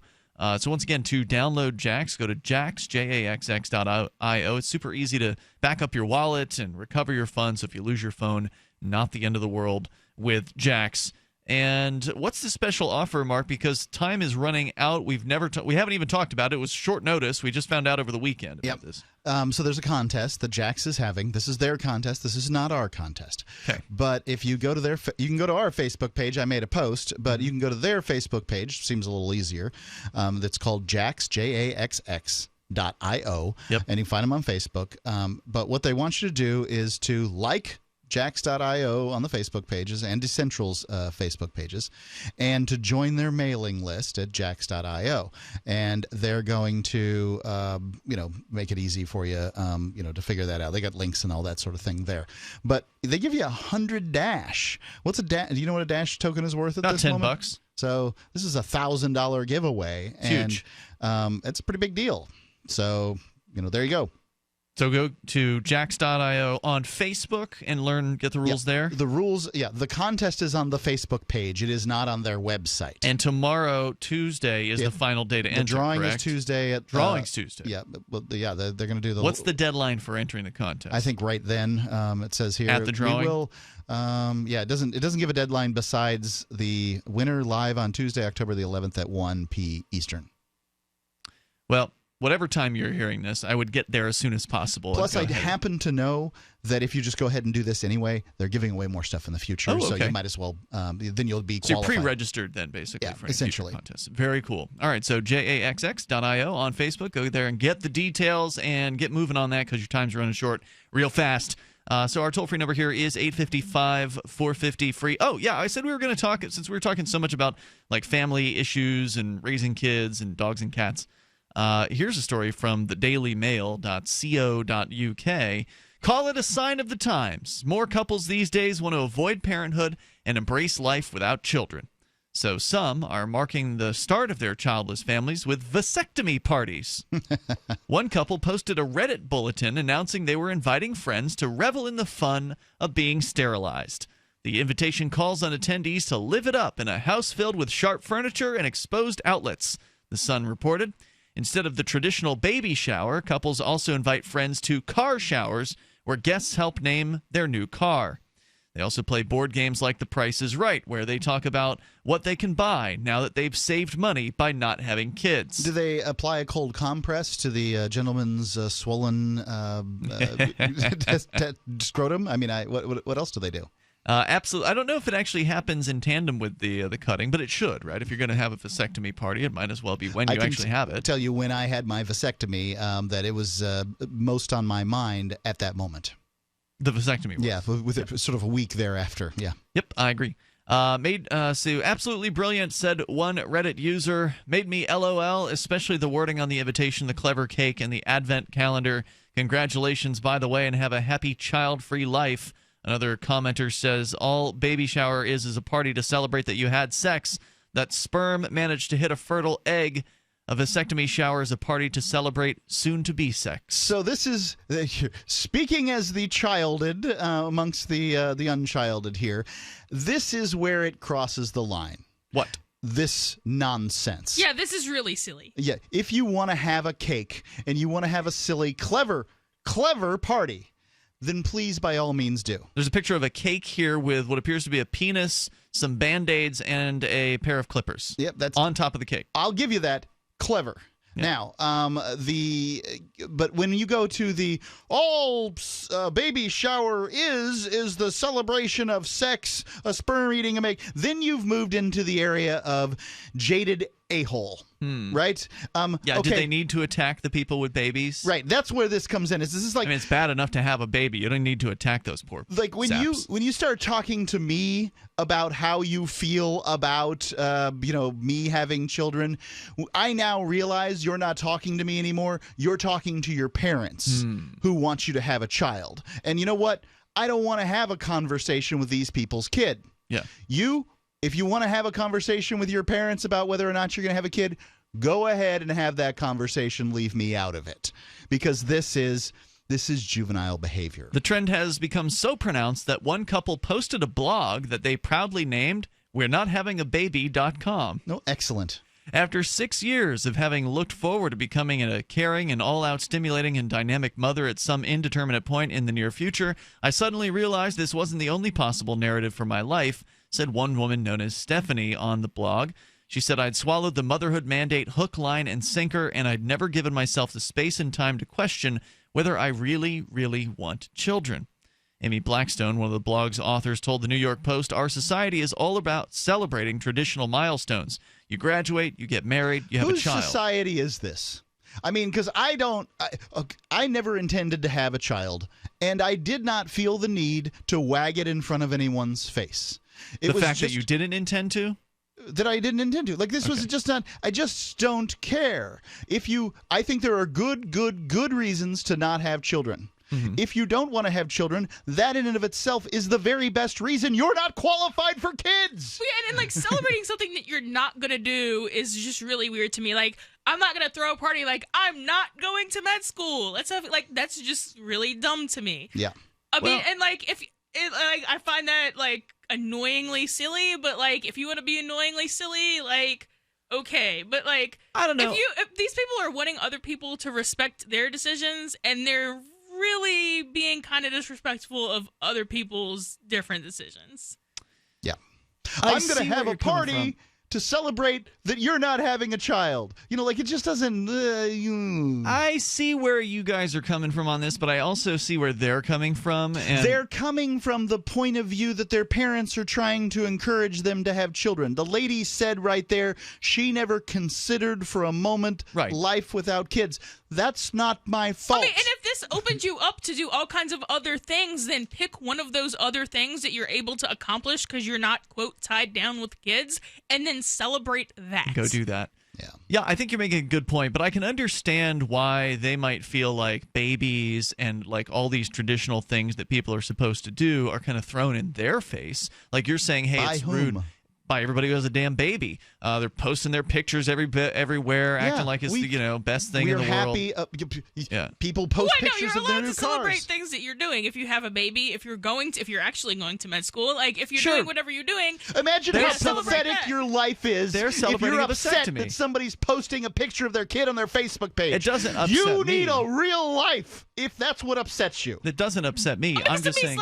That tells me you got nothing else going on, that you have to celebrate what you're not doing. Right. Well, they're celebrating this great childless life you have. You spend worrying about whether or not I've got pictures of my kid on my Facebook page. Well, congratulations. It sounds awesome. They are celebrating something they're doing. Their husband or whoever is getting a vasectomy. That is something he is doing. So that's what they're celebrating here. And, I can understand there are people who are looking down on them for celebrating this, but maybe they don't like having to I'm not looking see down a bunch on of them. family stuff. I'm saying that this sounds really petty. Would you say that there's some pressures, though, to have kids in this society? Would you say that's true? I can't comment on society. There are some families. There's definitely pressure but then for address that. Don't do Well, they're trying to. 855-450 free. You can share your thoughts. Would you have a vasectomy party? It's Free Talk Live.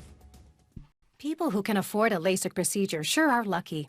Imagine being able to throw away your contacts and glasses. Imagine waking up tomorrow with 20/20 vision. Too bad everyone can't afford LASIK. Well, guess what? There's a company that agrees with you. TLC Laser Eye Centers is now offering great prices on high-quality LASIK to make it affordable for everyone.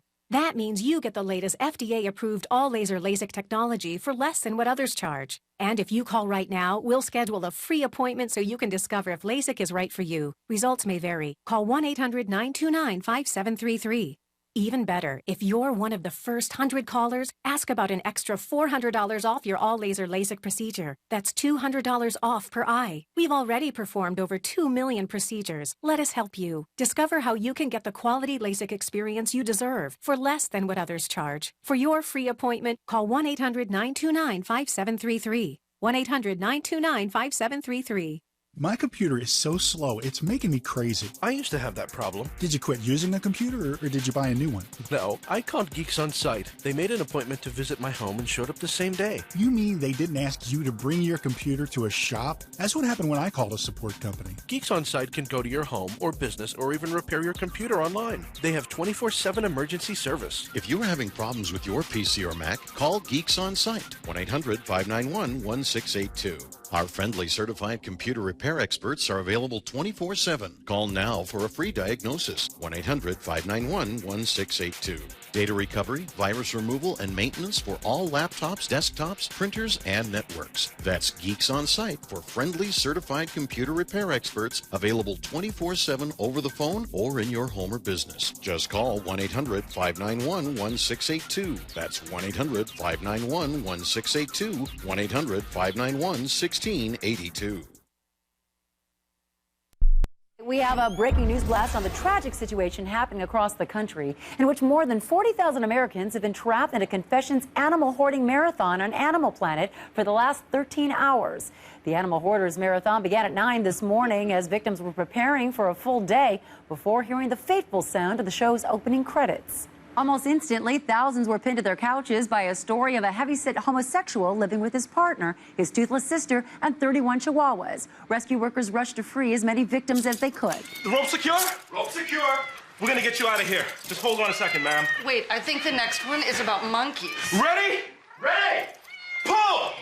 No, wait. Can I just see what happens with the feral cat? In other parts of the country, rescue workers enlisted volunteers who had already seen the episodes to spoil them for the victims. Oh, yeah, this one. This is about the lady living with the dogs in the trailer. She doesn't even get evicted in the end. This is the Onion News Network. Here's a chance to do a little activism while you're cruising Facebook, Twitter, or Google+. Between the LOL cats, the recipes, the hot girls, and the inspirational sunrise memes, Free Talk Live's post pass by your newsfeed. Like them, comment. It gives us more exposure. If you don't see our posts, click like at facebook.freetalklive.com and then hover over it to click Get Notifications. It's an easy way to spread the ideas of liberty a bit further. I know you're busy, but you can spare that 1/10 of a calorie it takes to click on something. Facebook.freetalklive.com. This is your Roberts & Roberts Brokerage Daily Precious Metals Update. In early trading Friday, gold is $7 higher at $1,262 per ounce, and silver is up 32 cents at $17.64 per ounce. Bitcoin is currently trading at $614 US. Roberts & Roberts Brokerage have been helping clients buying and selling precious metals for nearly 40 years.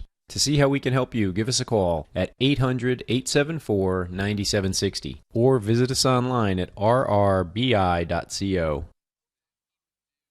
While our satellite channel is free to listen to, it's not free for us. You can help us cover our satellite costs with the chip-in on the right side of the page at lrn.fm.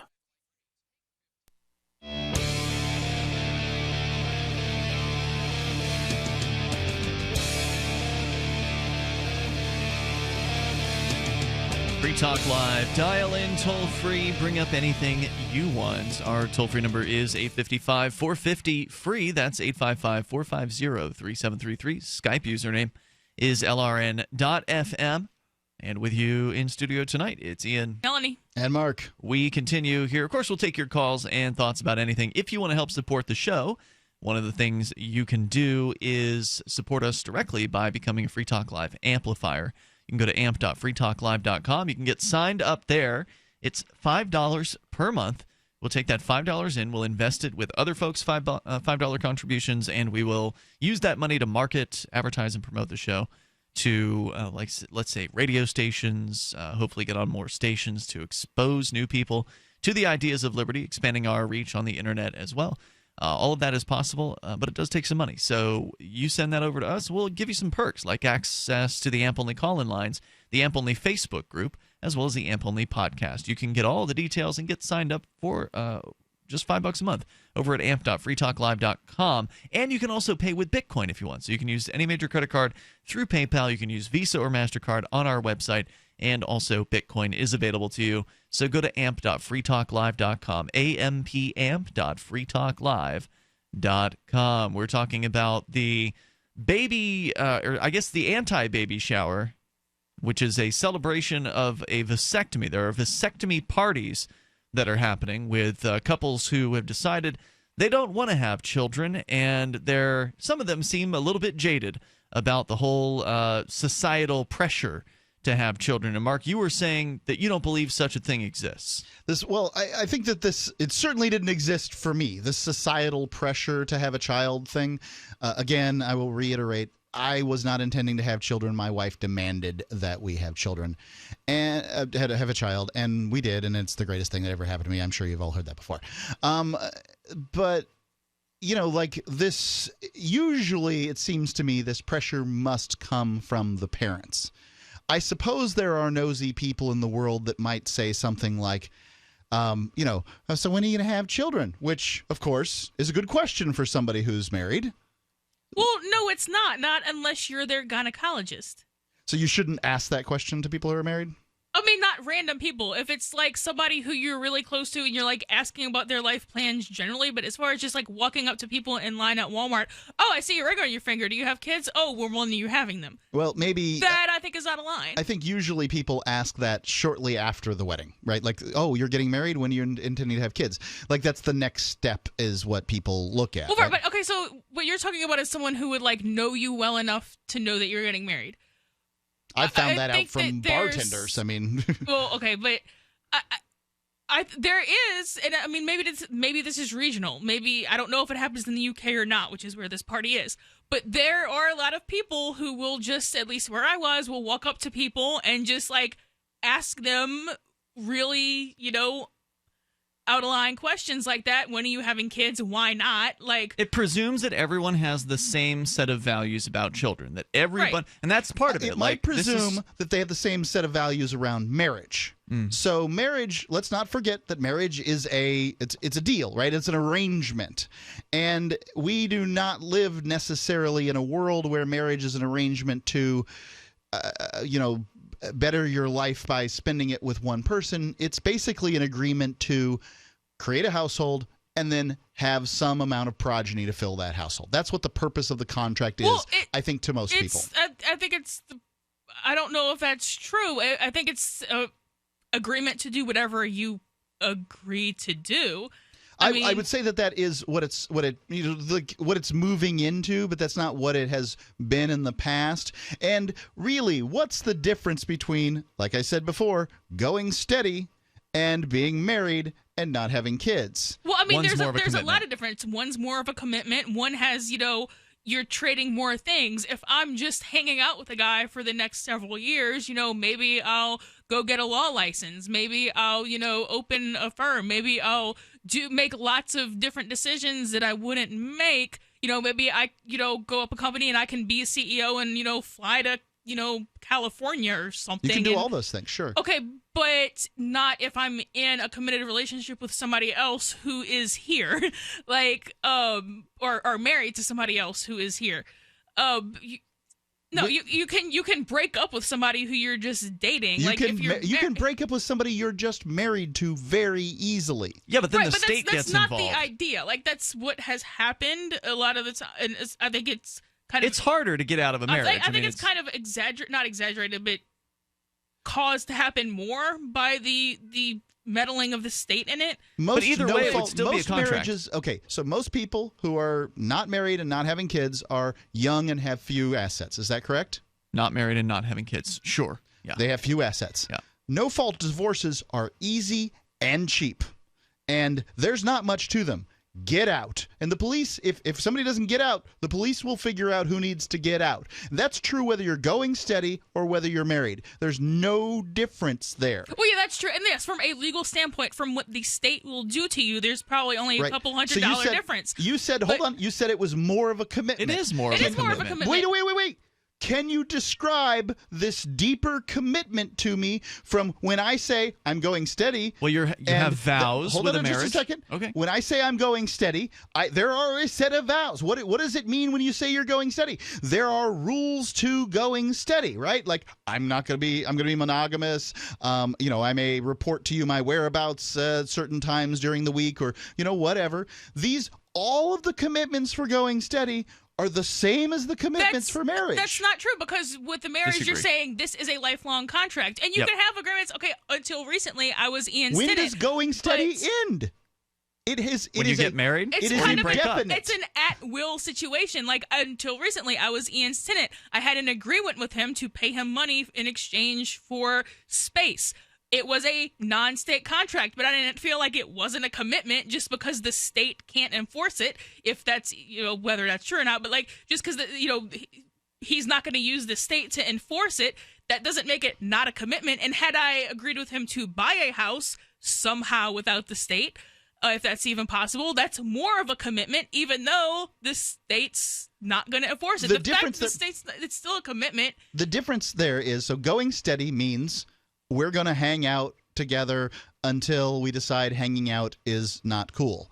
Getting married and, having few assets is essentially the same thing, right? Like, no, it's not. You're telling that person you're going to be with them for the rest of your life. I've never heard anybody say, let's go steady for 6 weeks, okay? Never once. It's always but it's still this is going to go on forever thing. But it's still. But there's a difference between having at-will employment where it's not a fixed term versus having a lifelong commitment to a company. Huge difference. I mean, I can't believe you're acknowledging. Two different things. Like, why? If that's the case, then Mark, why didn't you just tell your wife when she wanted to get married to you? Why didn't you just tell her, let's just hang out instead?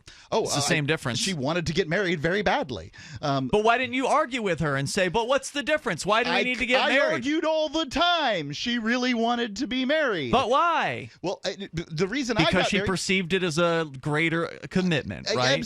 Absolutely, that's the reason. But it's not. But what you're arguing is that commitments that can't be enforced by the state are not commitments. And that is completely false. No. There might be only the same amount of stuff that you can do to, punish. I'm not arguing for state marriage. I'm conflating non-state marriage and then state marriage. I'm just saying that there is functionally no difference. Well, there's no difference in what you can do to punish the person if they break the agreement, but the agreement is different. The fact that you can't punish them doesn't mean that they haven't committed. Look, in one case you have a commitment with no ending term. In the other case you have a commitment with no ending term. One of them is that there are vows. There is an ending term for a marriage, though, until one of you dies. There are vows with going steady. Not the same thing. I've never seen that. I mean, is going steady the same thing as you're my girlfriend now?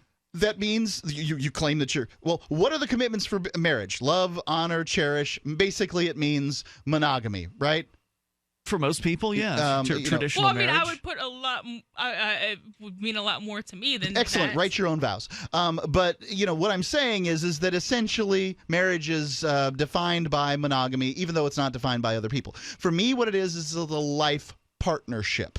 But I didn't come to that conclusion until many years after I was married.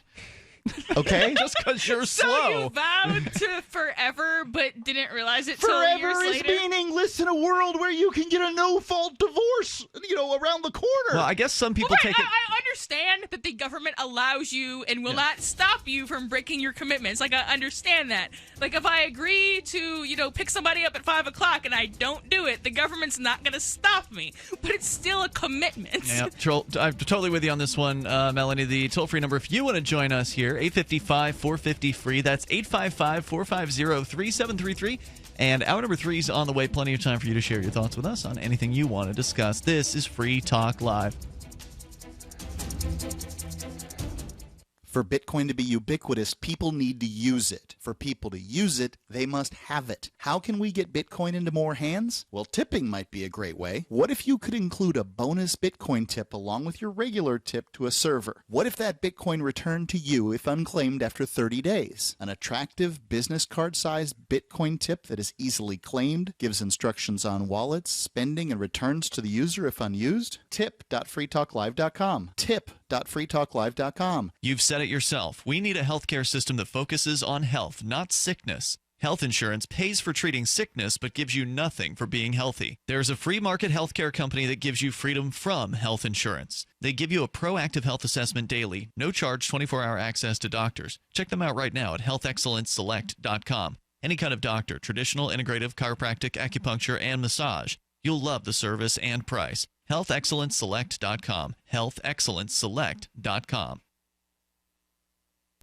For Bitcoin to be ubiquitous, people need to use it. For people to use it, they must have it. How can we get Bitcoin into more hands? Tipping. What if you could include a bonus Bitcoin tip along with your regular tip to a server? What if that Bitcoin tip returned to you if unclaimed after 30 days? An attractive business card Bitcoin tip that's easily claimed, gives instructions on wallets and spending, and returns to the tipper if unused. Tip.freetalklive.com. Tip.freetalklive.com. So you've heard all 3 hours of the latest episode of Free Talk Live, and you're still hungry for liberty-oriented audio content? Did you know that we have another 24/7 audio stream at LRN.FM? The Liberty Radio Network airs the latest episodes of some of the best liberty-oriented podcasts on the internet around the clock. In addition to recorded content, you'll also hear live shows like Free Talk Live, originating from our Keene, New Hampshire studio. So listen anytime at LRN.FM. That's LRN.FM. You're listening to the live edition of Free Talk Live. Hour number 3 is next after the news here on the Liberty Radio Network at LRN.FM. From Keene in the Shire, the Liberty Media capital of the world, this is Daryl W. Perry, host of FPP Radio News for Monday, October 10th, 2016. Silver is trading at $17.65 per ounce. Gold is valued at $1,259 per ounce. And according to BitcoinAverage.com, the average price of Bitcoin is $618. Antiwar.com reports with Yemen still reeling after Saturday's Saudi airstrikes in the capital city of Sana'a, including the deadliest single attack on a civilian target in the entire war. Yemen's longtime former president Ali Abdullah Saleh is urging the entire country to mobilize for revenge attacks. The deadliest of Saturday's attacks saw Saudi warplanes attacking a funeral home during the funeral of the father of the interior minister. At least 155 people were killed in the airstrike, including Sana'a's mayor, and Red Cross officials have suggested the final death toll could be far higher than this, with hospitals reporting upwards of 500 wounded, many badly so. Salah urged all able-bodied sons of the nation to make their way immediately to the nearest battles to resist the Saudi forces in the country. He also called on the Houthi-led government, which his party is also a member of, to increase battle readiness and move on the Saudi border. Salah was president of North Yemen and later unified Yemen from 1978 to 2012. He was replaced in 2012 by Abd Rabbu Mansour Hadi, who was installed in a UN-backed move for a 2-year term, leading to the writing of a new constitution and free elections. Hadi extended his term unilaterally in 2014, but was forced to resign in 2015 when an offensive move against the Houthis backfired and led to a Houthi counterattack that captured the capital. The Saudis attacked Yemen a couple of months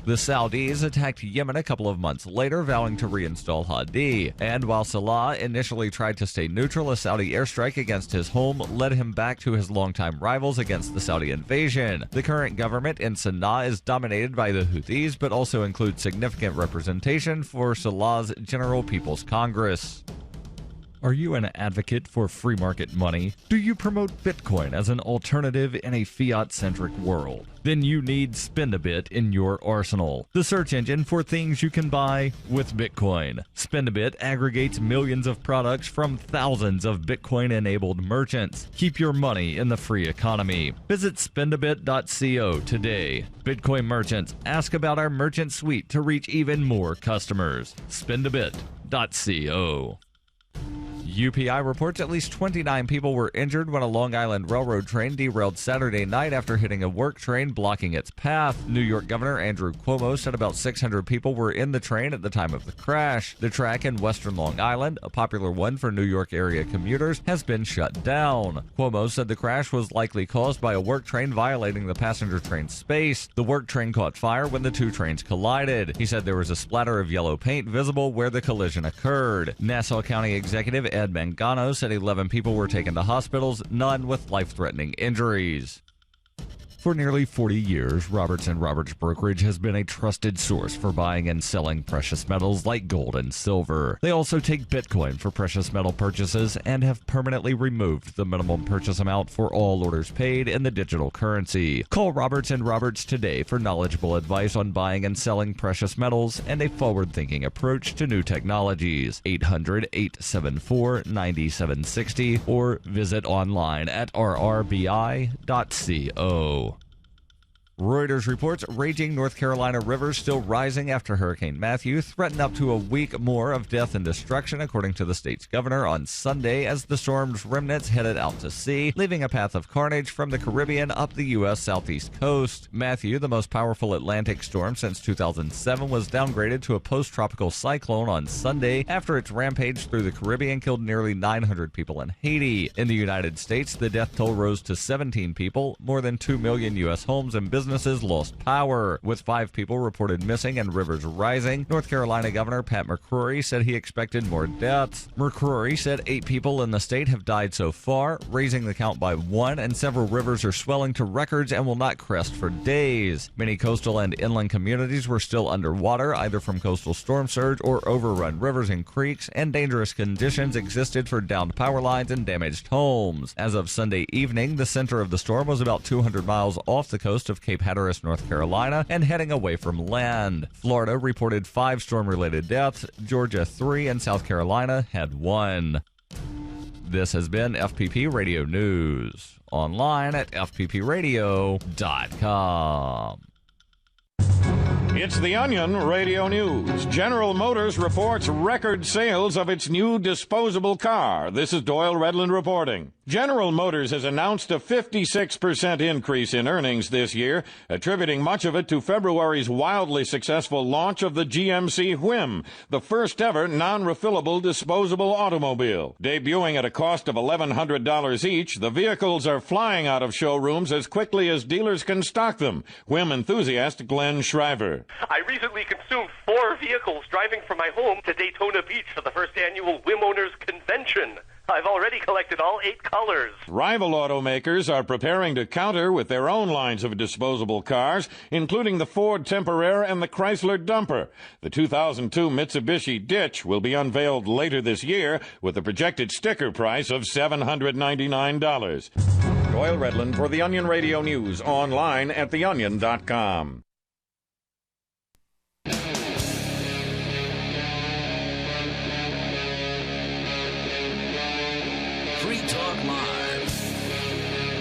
It's Free Talk Live. We're launching into the third hour of the program. You can dial toll-free and join us here at 855-450-FREE. That's 855-450-3733. Our Skype username is LRN.FM. Tonight with you in studio, it's Ian, Melanie, and Mark. To the phones and the fun, your calls and thoughts. Welcome here. Aaron is in Indianapolis listening via TuneIn. Hello, Aaron. Good evening. Hey there. How are you guys? Good. Go ahead with your thoughts. Hey, I was hearing you guys going back and forth about the going steady versus being married, and I think you guys are missing the whole point of what going steady or being married is really about. Okay. Clear it up. I mean, it's about the sex, I think. Being that if you're going steady, then obviously the sex is good. And if the sex is really good and you want to do it for the rest of your life, monogamously, you get married. But some people say that the opposite happens. Yeah, how's that work out? Well, I don't know. I guess that's when they become swingers. So wait, so was it your experience that when you got married that the sex actually got better? Because a lot of times you don't hear that's the case. Well, I don't think he's saying it got better. I think he's just saying you pick the best one. Yeah, and I mean, the other thing is, in this day and age, you got super gonorrhea, AIDS, things like that.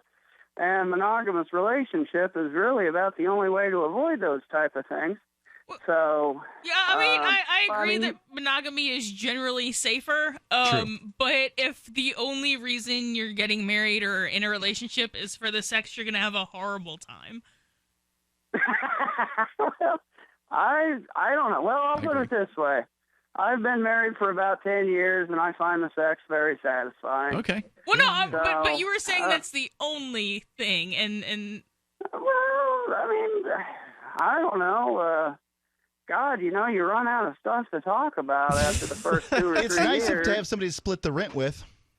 I mean, you don't, get on the internet and just Google weird stuff and talk about that if you're literally out of topics, which I kind of doubt. But, I mean, you have the internet. You, there's go always watch something. people at Walmart or something and make fun of them. I don't know. There's plenty of stuff you could be talking about. Read a book and then talk about I don't know. Have you been in a relationship for more than 2 or 3 years? No. Oh, all right. That's a good point. Trust me, it gets...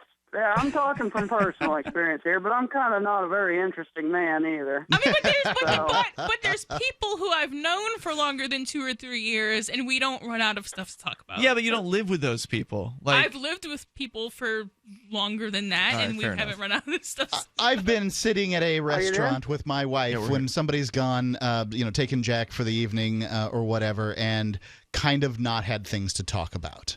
There have been instances where that's occurred. Well, sometimes silence is okay. Yeah, so, I mean, those things happen. The best thing to do is to find a topic that you want to talk about. But thanks, Aaron, for your call I agree with tonight. Aaron. I appreciate it.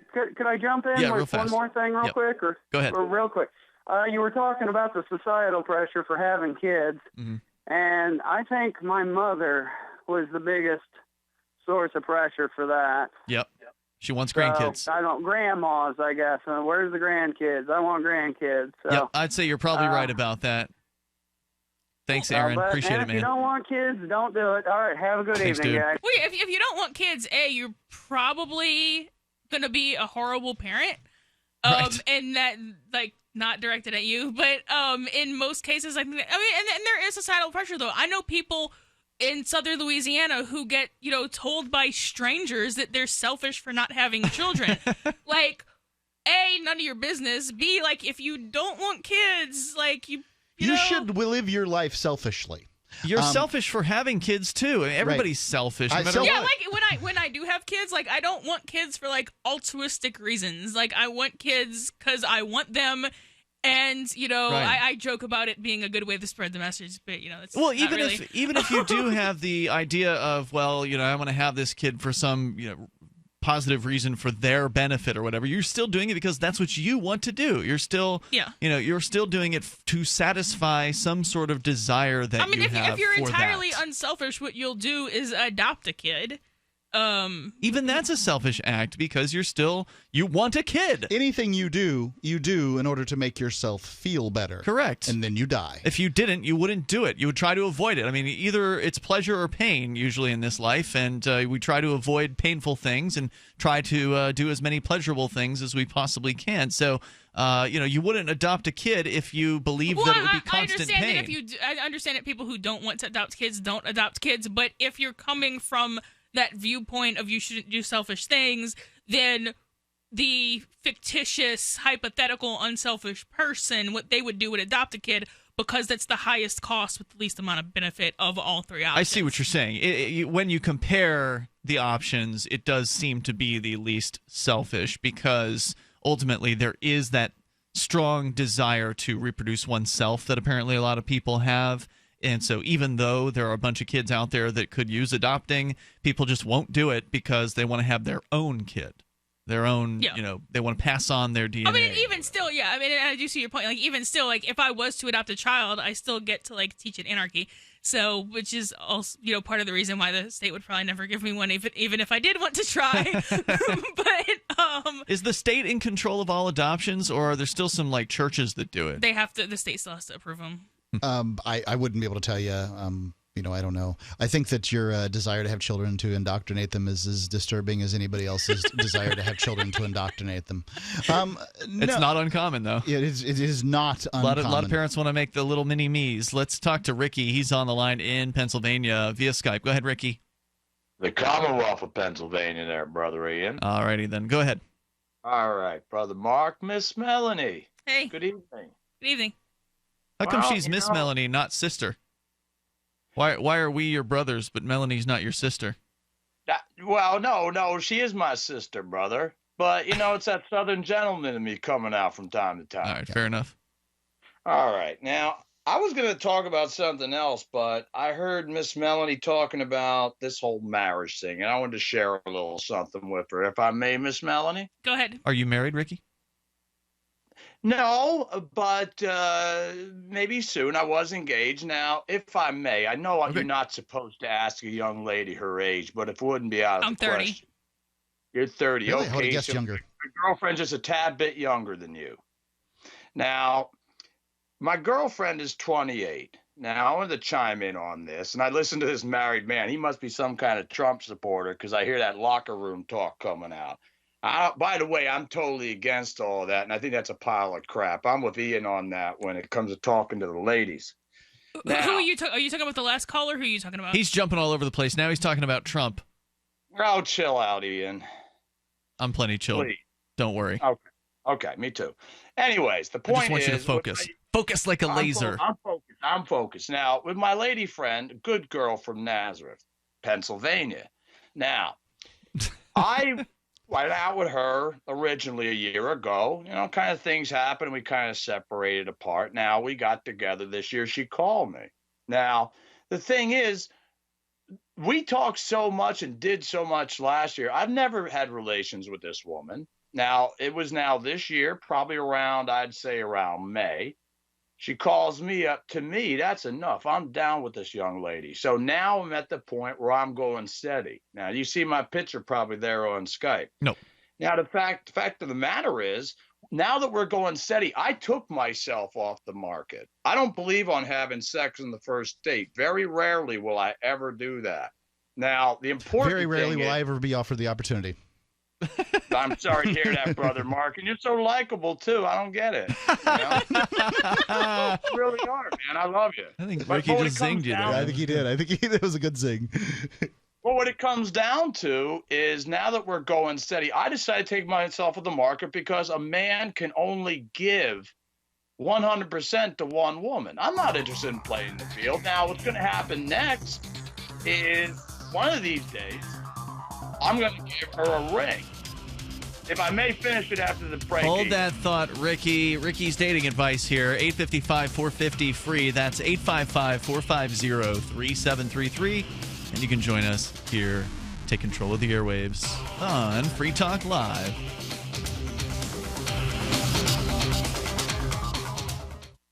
Every once in a while, you get information that's worth changing your life for. This is one such time. You can save up to and beyond 25% on all purchases at Amazon. You probably heard of Bitcoin and just not thought much about it. You certainly know that you can get competitive pricing at Amazon, but now you can get a 25% discount on nearly everything you need to live. I've just given you a huge raise, and all you have to do is claim it. You go to saveitpurse.com and open an account. Do this right now. Don't wait. Then you fund the account with Bitcoin. You can buy them through expresscoin.com with a check or money order. There are other ways to get Bitcoin, but that's fast, safe, and easy. This information is worth you changing the way you do things. Go to saveitpurse.com right now, get signed up, and cash in on the huge raise I'm offering you. 15 to 25% off of everything at Amazon through saveitpurse.com. It's saveatpurse.com. You are what you eat? No, not true. You are what you can absorb, because not absorbing nutrition leads to nutritional deficiency and degenerative diseases. Medication does not fix nutritional deficiencies, and North American soil is now 85% nutritionally depleted. That means your body is not getting the vitamins it needs from just grown foods. Introducing Protovite, the world's first and only full-spectrum protosomal supplement. Protovite is a proprietary liquid system that allows premium quality nutrients to positively affect the blood in an astonishing 5 minutes. That's rapid absorption. Then Protovite liquid continues to release sustained nutrition in the stomach, intestines, and colon over a prolonged period of time. See Protovite in action. Watch our amazing 2-minute live blood cell video today at TrueHealthFacts.com. That's TrueHealthFacts.com. Or call 502-410-3411. 502-410-3411. Protovite is nutrition you can feel. Protovite is nutrition that gets in. Since time began, tyrants have taken aim at personal liberties. Now there's a movie that aims back. The government has no more right to tell us what to put in our bodies than they have to take our guns or tell us what books we can read. 6 drug police were eaten by bears while raiding a marijuana farm. On your knees, you dirty hippies! Jesus. On your knees! What's the problem, officer? Today, many cops who enforce pot laws do so only because it provides them with cushy jobs, good benefits, and a chance to push people around. I was an undercover narcotics officer. The drug war is nothing but a farce. The Second Amendment says you gotta keep you and your gat intact. Guns and Weed, The Road to Freedom. A film by Michael W. Dean and Nima Vadavi. DVD available now at gunsandweed.com or on Amazon. That's gunsandweed.com. Makes the perfect gift. Remember, that's gunsandweed.com. LRN.FM is proud to announce our official listening apps for Android and iOS devices. Now you can easily tune into our streams anywhere, anytime on your smartphone or tablet. Just visit apps.lrn.fm or search for LRN.FM in the Android or Apple app stores. Please download, rate us 5 stars, then share the link on your social media and let your friends and family know how you're listening to LRN.FM. Download it now, free at apps.lrn.fm. We've all heard about blockchain assets like Dogecoin, Ether, and Ripple. Bitcoin isn't the only player in the blockchain game any longer. And for those of us wondering how to get our hands on these digital assets, finally, there's a solution. Shapeshift.io allows you to buy and sell between your digital assets and Bitcoin instantly between your own digital wallets. I've used it with ease. Shapeshift.io. There's no account or email address needed. You send them the crypto you want to sell. They send back the crypto you want to buy. It's that easy. Shapeshift.io. Help get LRN.FM into more ears. Visit promote.lrn.fm for a free bumper sticker, flyers, banners, graphics, and more. Promote.lrn.fm.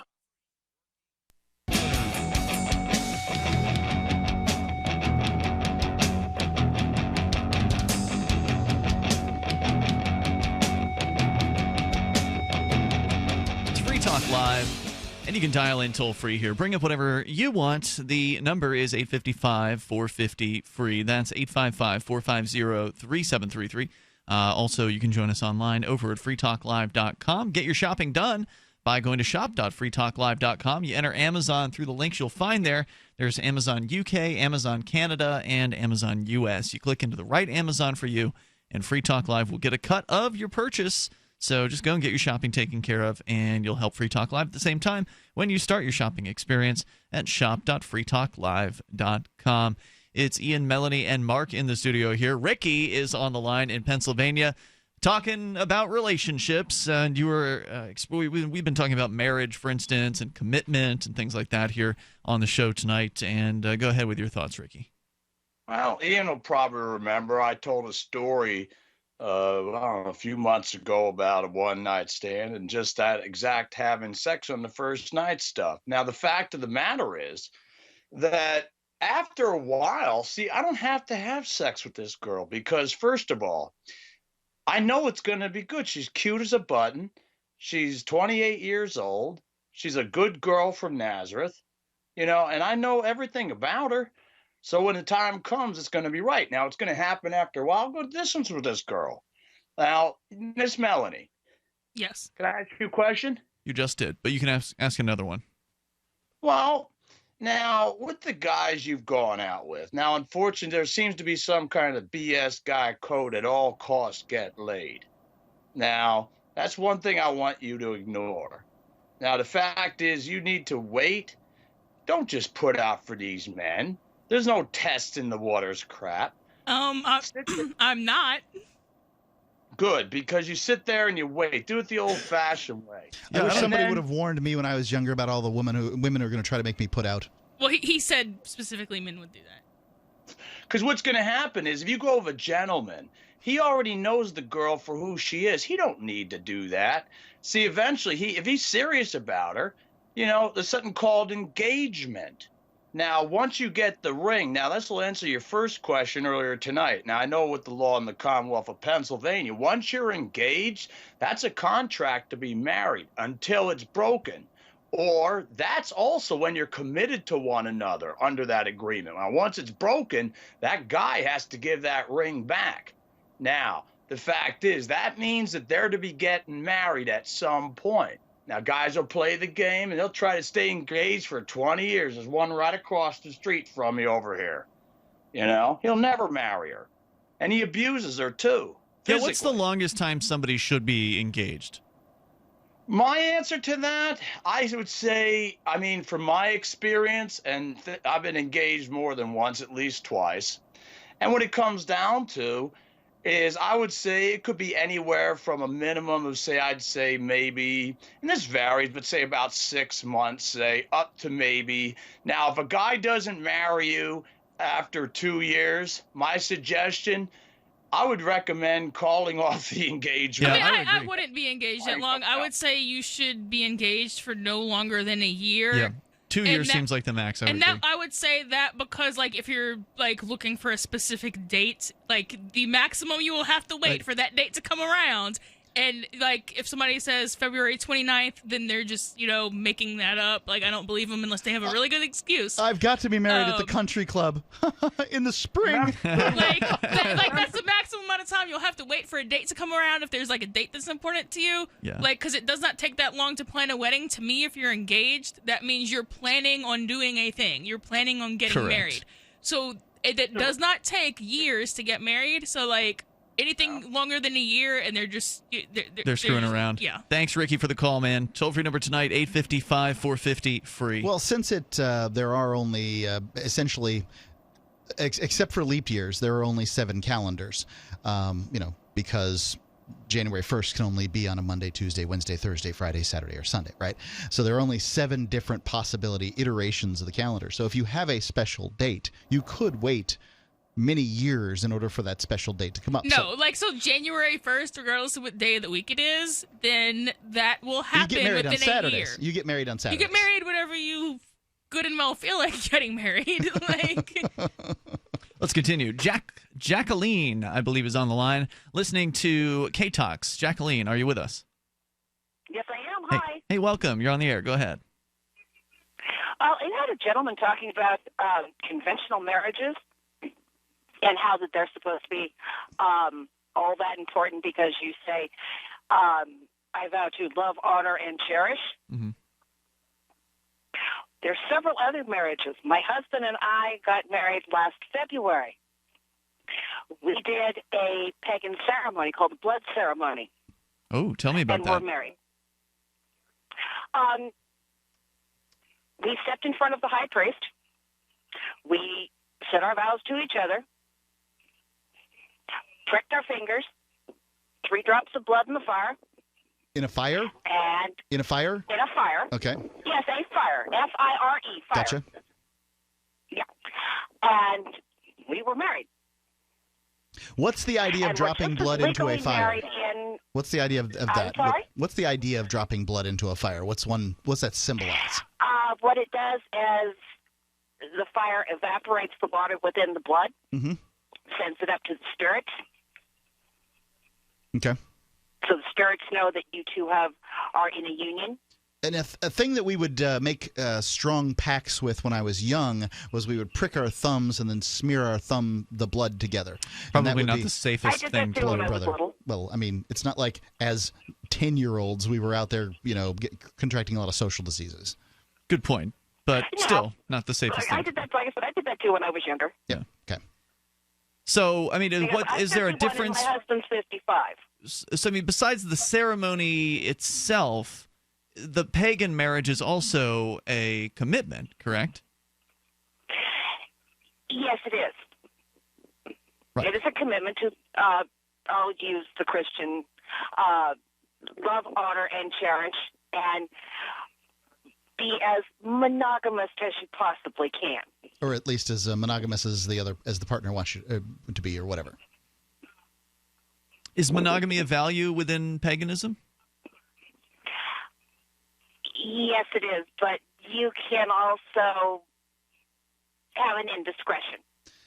There are holidays. There used to be holidays, and certainly many pagan religions where, monogamy kind of went out the window. Interesting. Actually, if you go back through and you look at your pagan religion, because I'm Wiccan and my husband's pagan. Do you have lots of Wiccan pagan arguments? You pagans, you are all the same. Not a problem. Go ahead. I'm a long practicing Wiccan. Gotcha.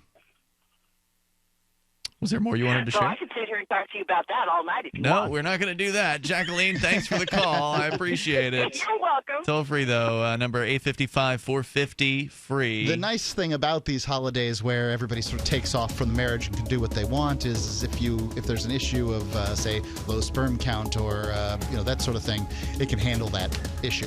Toll free number tonight, 855-450, free. Join us. Bring up what you want. We get a chance, we'll tell you about a federal judge overturning a ban on open-carried guns in public. And, of course, you can take control here and bring up anything that's on your mind. This is Free Talk Live. Skype username, by the way, is LRN.FM. Want to build a maintenance-free, low and slow charcoal briquette fire that burns for hours for free? MeatMastersRadio.com will show you how to build a low-temp charcoal fire that's guaranteed fiddle-proof. It's easy and free. MeatMastersRadio.com teaches charcoal barbecue skills on new topics every week. Go to MeatMastersRadio.com. That's MeatMastersRadio.com.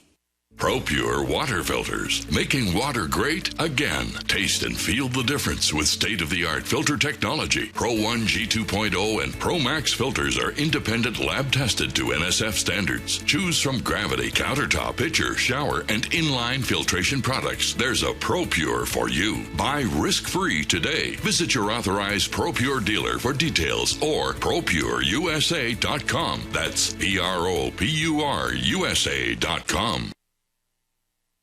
Don't worry about things you can't control. Isn't that what they always say? But it's about impossible to avoid worrying about what's going on these days. The government has used the war on guns, the war on drugs, and the war on terrorism to tear our Bill of Rights to shreds. But you can fight back. The 10th Amendment Center has proven it, racking up major victories. For example, when the U.S. government claimed authority in the NDAA to have the military kidnap and detain Americans without trial, the nullifiers got a law passed in California, declaring the state's refusal to ever participate in any such thing. Their latest project is offnow.org, nullifying the National Security Agency. They've already gotten model legislation introduced in California, Arizona, Oklahoma, Missouri, and Kansas, meant to limit the power of the NSA to spy on Americans in those states. We'd be fools to wait around for the U.S. Congress or courts to roll back Big Brother. Our best chance is nullification and interposition on the state level. Go to offnow.org, print out that model legislation, and get to work nullifying the NSA. The hero Edward Snowden has risked everything to give us this chance. Let's take it. Offnow.org. There's no better app for tracking the value of cryptocurrencies than CoinCap. I've had a lot of apps for tracking Bitcoin, but none that's ever been able to track 500 digital assets at once. Their best feature is the Altfolio. I love this thing. You enter how many Bitcoins, Ether, Dash, Doge, or whatever else you have, and it tells you how much your crypto is worth. You can watch yourself get rich. If you have crypto, go right now to coincap.io, or you can use the Apple Store or Google Play to get the app. I love CoinCap. coincap.io. You may already know about the Free Talk Live audio-on-demand phone line at 641-793-9660. Did you know that not only can you listen to Free Talk Live via your phone, you can also leave a message and have it delivered to Free Talk Live's hosts? To leave us your thoughts, just dial 641-793-9660. That's 641-793-9660. Press 2 for Free Talk Live, and then hit 0 to leave your message. Why did you move to the Shire? I moved here to the Shire because there's other people around who take liberty just as seriously as I do. I moved to the Shire because I saw videos of people challenging authority and thought that I could get support myself. It called to me, like, do this right now. I wanted to be around people like me who got it. And once I got here, I knew there was nowhere else that I wanted to be.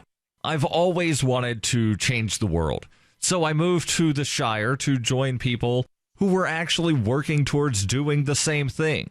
The people here are awesome, loving, and positive. It was for the adventure and for the feeling of something important is happening here. And I just wanted to come to sort of be part of that. Visit ShireSociety.com to read and sign the Shire Society Declaration and learn the reasons why, if you love liberty, you should immigrate to the Shire. Plus, add yourself to the Shire map at ShireSociety.com. That's ShireSociety.com.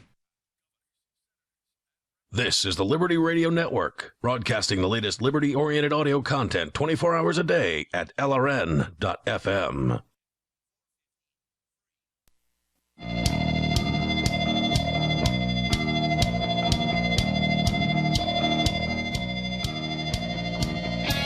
It's Free Talk Live. We're inviting you to join us on the air here. The toll-free number is 855-450-FREE. That's 855-450-3733. As we continue with you tonight, it's Ian, Melanie, and Mark. Back to your phone calls and thoughts. We've got David on the line in New Mexico. David, go ahead. Hey, yeah, some unresolved business from the last call. Actually, the last two calls didn't get finished up. That the night of the hurricane calls 2 nights ago, I think it was. It was interesting to note, and people can learn from this if they haven't already, that when those people were calling and they were out of power for a day or two or whatever, I had been out of power with no power other than what I made for the last 20 years. And I hadn't been to a store to buy any food or have anything delivered to me in 183 days I went before I finally went to the store.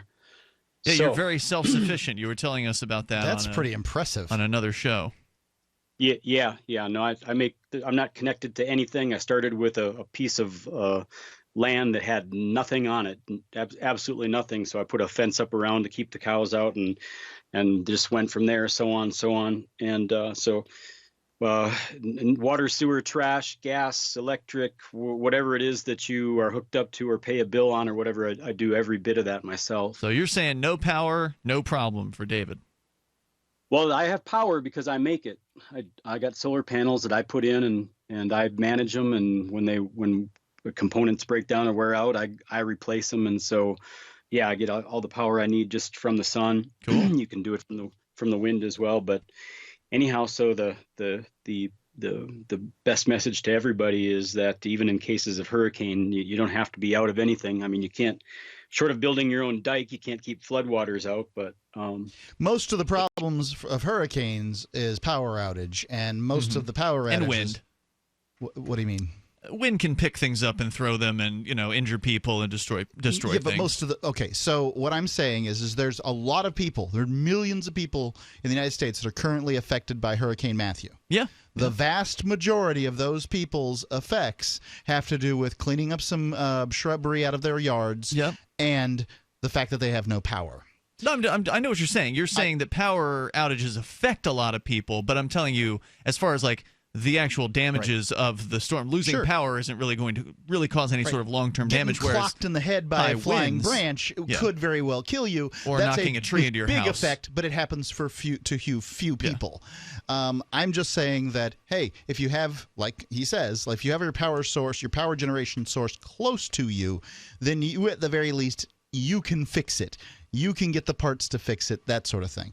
And it's a nice thing about the catamaran that I recently purchased is that you're generating all your power with wind and solar on something like that too. Mm-hmm. Well, and did you even have to fix anything, or is the system that you have on your own land, I'm assuming there's just one house, but whatever it is, better quality than the system that the state has produced to support entire areas?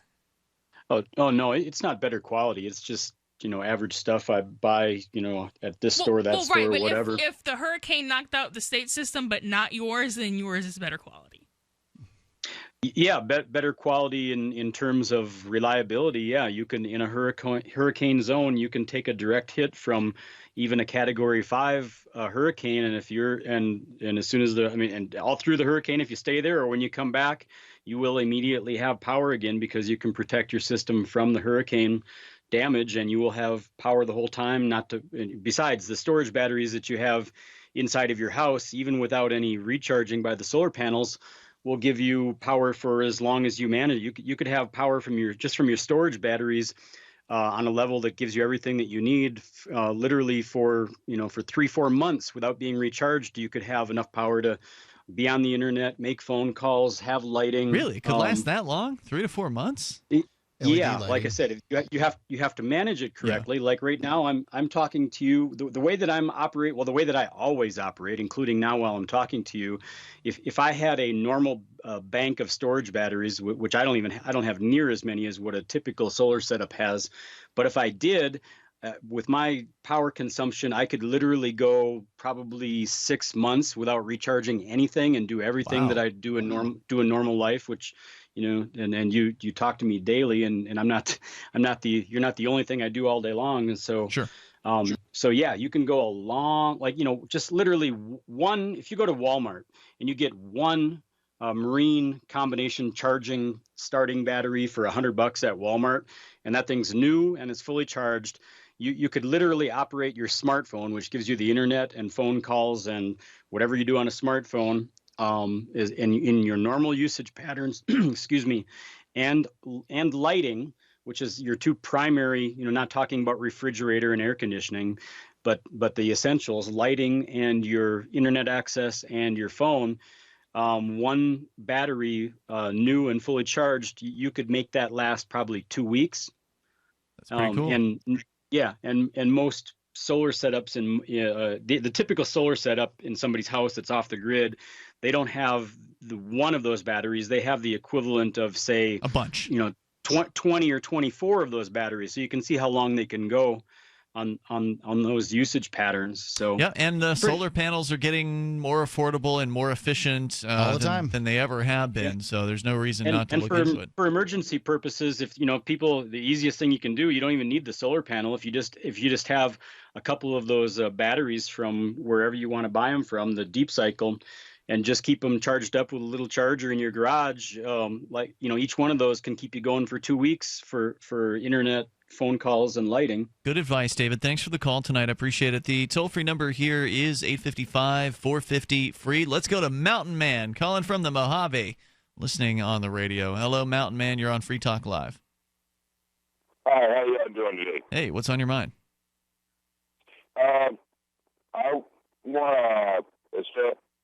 I want to elaborate on the stuff that my wife said about the blood marriage. Oh, okay. Your wife called in earlier about a pagan blood marriage ritual. Go ahead. Yeah. It's actually a druid marriage ceremony. And what it does, when you poke your finger and you put 3 drops of blood in the fire, it lets the god and goddess know that you are serious and you are committed to this woman or this man. And it is just like, it's better than a Christian marriage because it not only marries you by body, but it marries you by spirit.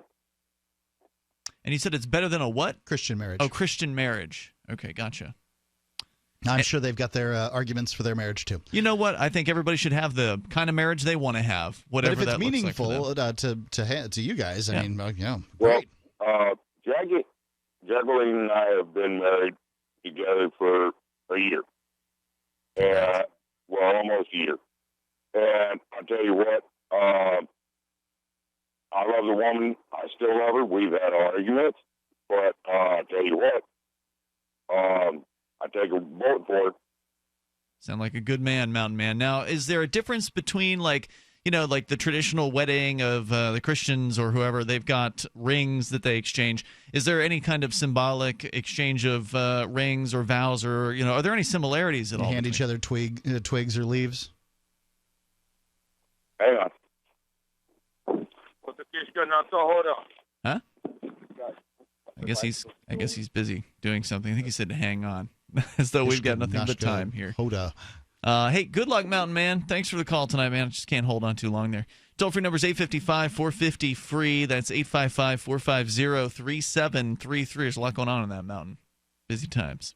So, in other news, we've got the federal judge, according to the Reason Hit and Run blog, who has overturned a ban on open carrying guns in public. We'll tell you more about that coming up here in moments, and you can share your thoughts with us on whatever happens to be on your mind in these remaining moments of Free Talk Live. We got time for you.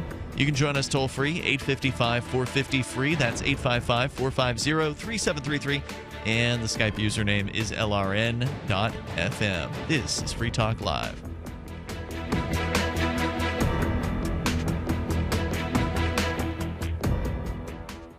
The following is an incredible, life-changing free offer for anyone with hearing problems who wants to start hearing everything more clearly again. We're now offering free in-home trials of a revolutionary hearing breakthrough called Listen Clear to anyone who calls this special toll-free number now. 1-800-719-2949. Call in the next 10 minutes and you'll also qualify for free shipping and free batteries for life. Listen Clear is precisely designed by top audio engineers. It adjusts to let you find the perfect way to hear everything, wherever you are and whatever you're doing. And Listen Clear is so invisible, people may not even know you're wearing it. And it's so lightweight, you may even forget you're wearing it too. Don't miss this special life-changing opportunity to hear everything more clearly again for free with a 100% free in-home trial, free shipping, and even free batteries for life. For free information, call now. 1-800-719-2949. That's 1-800-719-2949. 1-800-719-2949.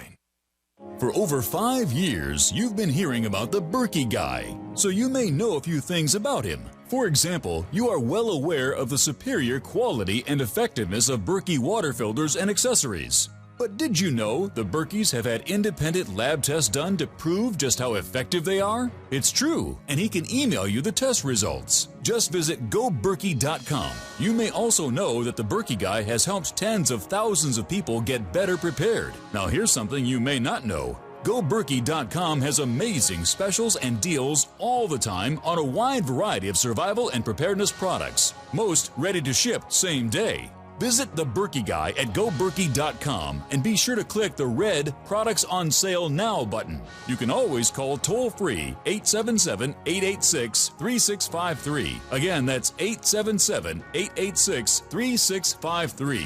GoBerkey.com, home of the Berkey Guy. So the protection of life, liberty, and property is what the Free State Project is all about. But it's an effort to move 20,000 people who understand. It's about demonstrating to the entire country that, yeah, we can have a free market, a truly free market. Making it just a freer, great place to live.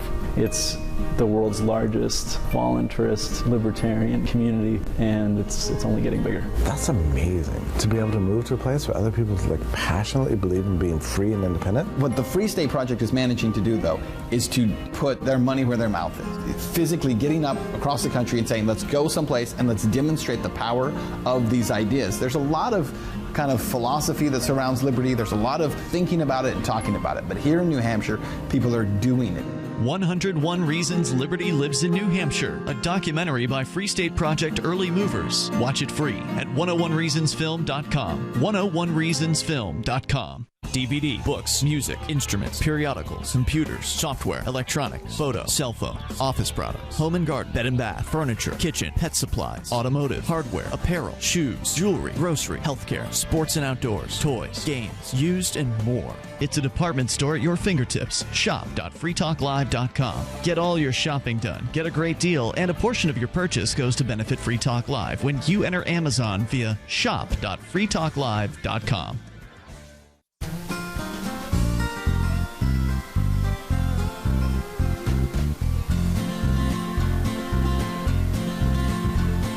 On the second Saturday of every month, the Texas Republic Congress meets in a joint session. To learn how you can attend or become a member of Congress, visit thetexasrepublic.com. And together, we can liberate Texas.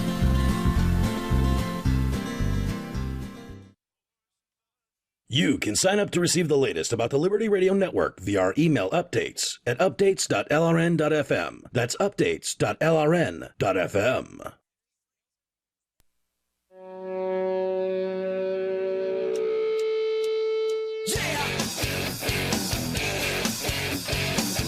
This is Free Talk Live, dial toll free. Join us here at 855-450-FREE. That's 855-450-3733. We've got Skype. The Skype username is lrn.fm. And, of course, you can get interactive with us online. We've got archives that go back for a decade. You can click and download as many as you like. You don't have to log in. You don't have to jump through arbitrary hoops. They're just there and free for you. Unlike a lot of those talk show host websites where you got to pay $5, $6, $7, $8 a month, ours is free. Although there are ways that you can support the show, and one of them is by sharing your favorite episodes on your preferred social bookmarking sites. Facebook, Twitter, or whatever else people are using these days. Snapchat, I hear, is real big with some of the younger folks. Just share it with your friends. Let them know that you enjoy Free Talk Live, and we appreciate that when you do it. So, again, you can join us here, 855-450-FREE. News from the Hit and Run blog over at Reason.com. Always a good source. Quintuple victory for Second Amendment rights. A federal judge last week overturned a ban on carrying handguns in public, a ban on so-called assault weapons, caliber restrictions for long guns, and a $1,000 tax on handguns, as well as a requirement that all guns be registered with the government. Quote, the individual right to armed self-defense in case of confrontation cannot be regulated into oblivion, unquote, declared Ramona Manglona, the chief judge of the U.S. District Court for the Northern Mariana Islands. Where are the Northern Mariana Islands? Pacific? In her September... That's all I can tell you, South Pacific. In her September 28th ruling, Manglona notes... As belied by the term Northern. Manglona notes that the U.S. Court of Appeals for the Ninth Circuit, which includes the Northern Mariana Islands, has said, quote, there is no constitutional right. Los Angeles and the Northern Mariana Islands. Go ahead.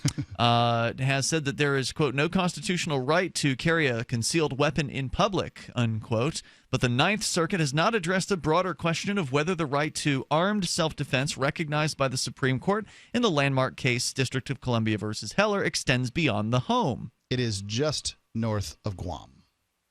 Adopting the historical analysis and logic that the U.S. Court of Appeals for the Seventh Circuit applied when it overturned an Illinois ban on carrying guns in 2012, Manglona concludes that, quote, the Second Amendment, based on its plain language, the history described in Heller, and common sense, must protect a right to armed self-defense in public. While further, she said the right of armed self-defense, including in public, is subject to traditional limitations. It is not subject to elimination. Since the law enforced by the Commonwealth of the Northern Mariana Islands completely destroys that right, said Manglona. She says, quote, it is unconstitutional regardless of the level of scrutiny applied, and the court must strike it down. So apparently all these rules that she's striking down were only applicable to that Northern Mariana Islands.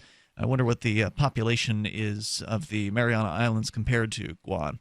I can tell you it is not in the South Pacific. It's in the North Pacific, or, it's above the equator.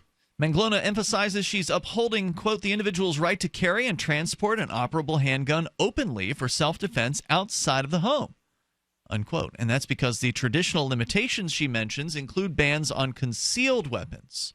As the Supreme Court noted in Heller, quote, the majority of the 19th century courts to consider the question held that prohibitions on carrying concealed weapons were lawful under Second Amendment or state analogs, unquote. Although the open carrying of guns may clash with contemporary sensibilities, it is the mode of publicly bearing arms that is most clearly protected by the Second Amendment, says Reason. There are 52,000 people in North America. Wow, that's pretty small now. Didn't you say that the Free State Project should have chosen... which one was it? American Samoa, which had like 70 or 60,000 people. Maybe you missed this one, Mark. I might have. I mean, Ricky would say that it's a Commonwealth, so that makes it a lot better of a place to take over. Yeah, I don't know. I mean, obviously you should find the place that has the most amount of autonomy and the fewest amount of people. Since Heller, give that a shot. I hear actually the best bet is Pitcairn Island.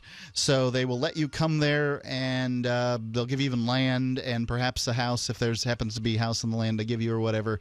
And then, within a short period of time, you've got voting rights and that kind of thing. Where is Pitcairn? Pitcairn's in the South Pacific. It is the place where the Bounty ended up. It's not U.S. owned. No, right? it's British, but that doesn't matter to them because you will be, they'll just make you, part of this, voting population relatively quickly.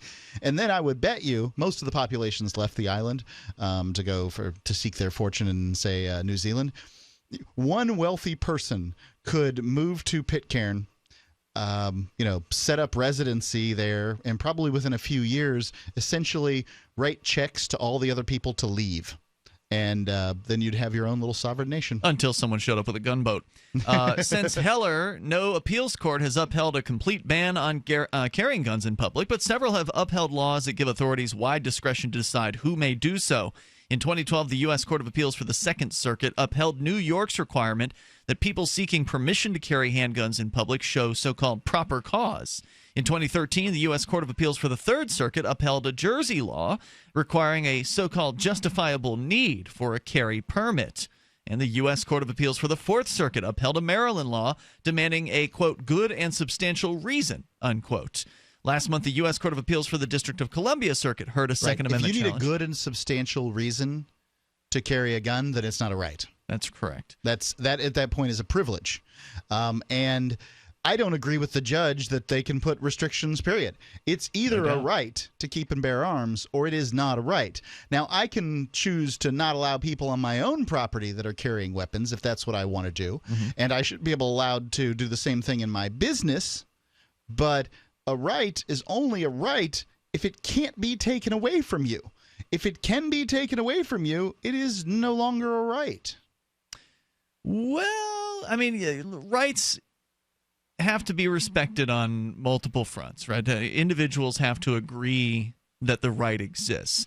To say it was taken away from you, I mean, you have your rights as so it can't be taken. As a human being, but there are people who will violate those rights. I mean, that's the problem. Well, right, but to say it can be legitimately forfeited is paradoxical with saying that it is a right.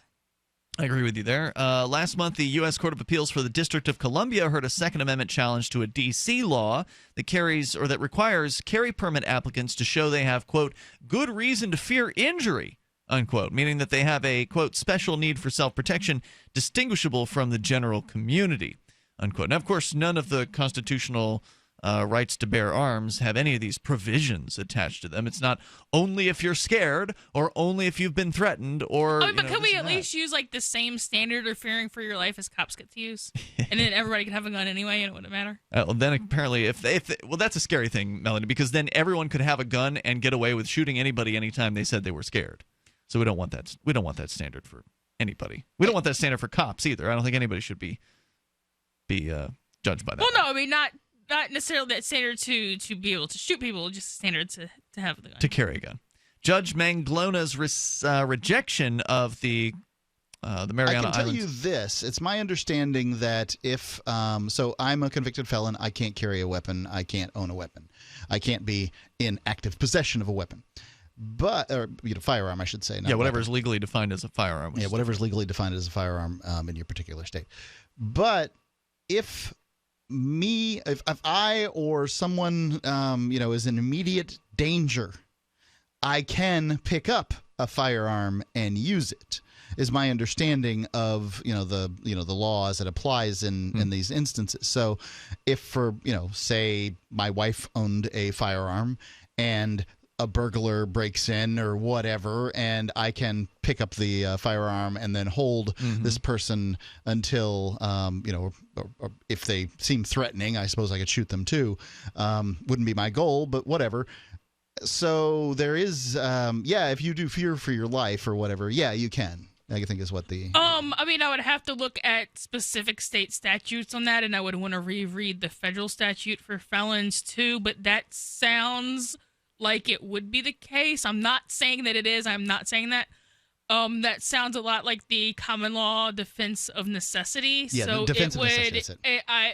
I would expect that or something like that to be true. Only problem is but nothing counts in Louisiana. But no, necessity is a affirmative defense, which means that and if that is the case, and I'm not saying that's the case, but if it is, necessity is an affirmative defense, which means that you have to prove you're innocent instead of the other way around.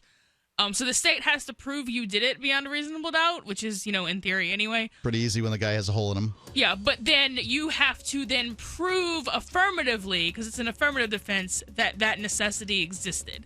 So even if it is the case, that's a higher standard to have to prove to stay out of jail. We're out of time for this episode. We'll share the full article over at Reason, because there's several more paragraphs about this court decision overturning a ban on open carry in the Mariana Islands, and we'll share that on our Facebook and Twitter. Meantime, see you at freetalklive.com. If you're looking for work, it's a process of elimination, and you're trying not to be eliminated. So here's a tip for making the cut, and this might seem subtle, but to the person interviewing you, it's not. There is a world of difference between applicants who convey, "I need a job," and those who simply ooze, "I want to work," especially in these lean times when many you're competing with will seem desperate in "I'll take anything" mode. If you convey specific interest in this job at this company, you will be conspicuous. Thus, the value of going to school on the company you're applying to before the interview.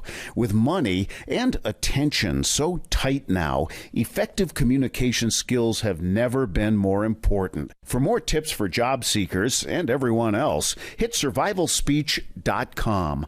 I'm Holland Cook. This is your Roberts & Roberts Brokerage Daily Precious Metals Update. In early trading Friday, gold is $7 higher at $1,262 per ounce, and silver is up 32 cents at $17.64 per ounce. Bitcoin is currently trading at $614 US. Roberts & Roberts Brokerage have been helping clients buying and selling precious metals for nearly 40 years. To see how we can help you, give us a call at 800-874-9760 or visit us online at rrbi.co. The three most important things you can do for Free Talk Live are: 1, share one episode a week on Facebook or in some other social networking site. 2, buy the things you buy online through shop.freetalklive.com. 3, give $5 a month to the AMP program. It's my firm belief that Free Talk Live's AMP program is the best use of your charitable dollar among liberty-oriented organizations. Support all the organizations you love, but make sure you give $5 a month to AMP at amp.freetalklive.com. This is the Liberty Radio Network, broadcasting the latest liberty-oriented audio content 24 hours a day at LRN.FM. Hi, folks. In a world of GMO, genetically modified organisms, that is, chemicals, processed foods, and a healthcare system that's unraveling like a cheap suit, it's time to prepare. God created herbs, and herbs help man. Our body can heal itself, just sometimes we need assistance. You need some help? GetTheTea.com. That's GetTheTea.com. Our mild detox is quite powerful with its unique blend of 8 different herbs. And if you're looking for more, our non-GMO supplements will help you with different needs you might have. Health should be a top priority. Take care of your health naturally. Log on to GetTheTea.com. That's GetTheTea.com. Give your body a treat. Let the herbs do their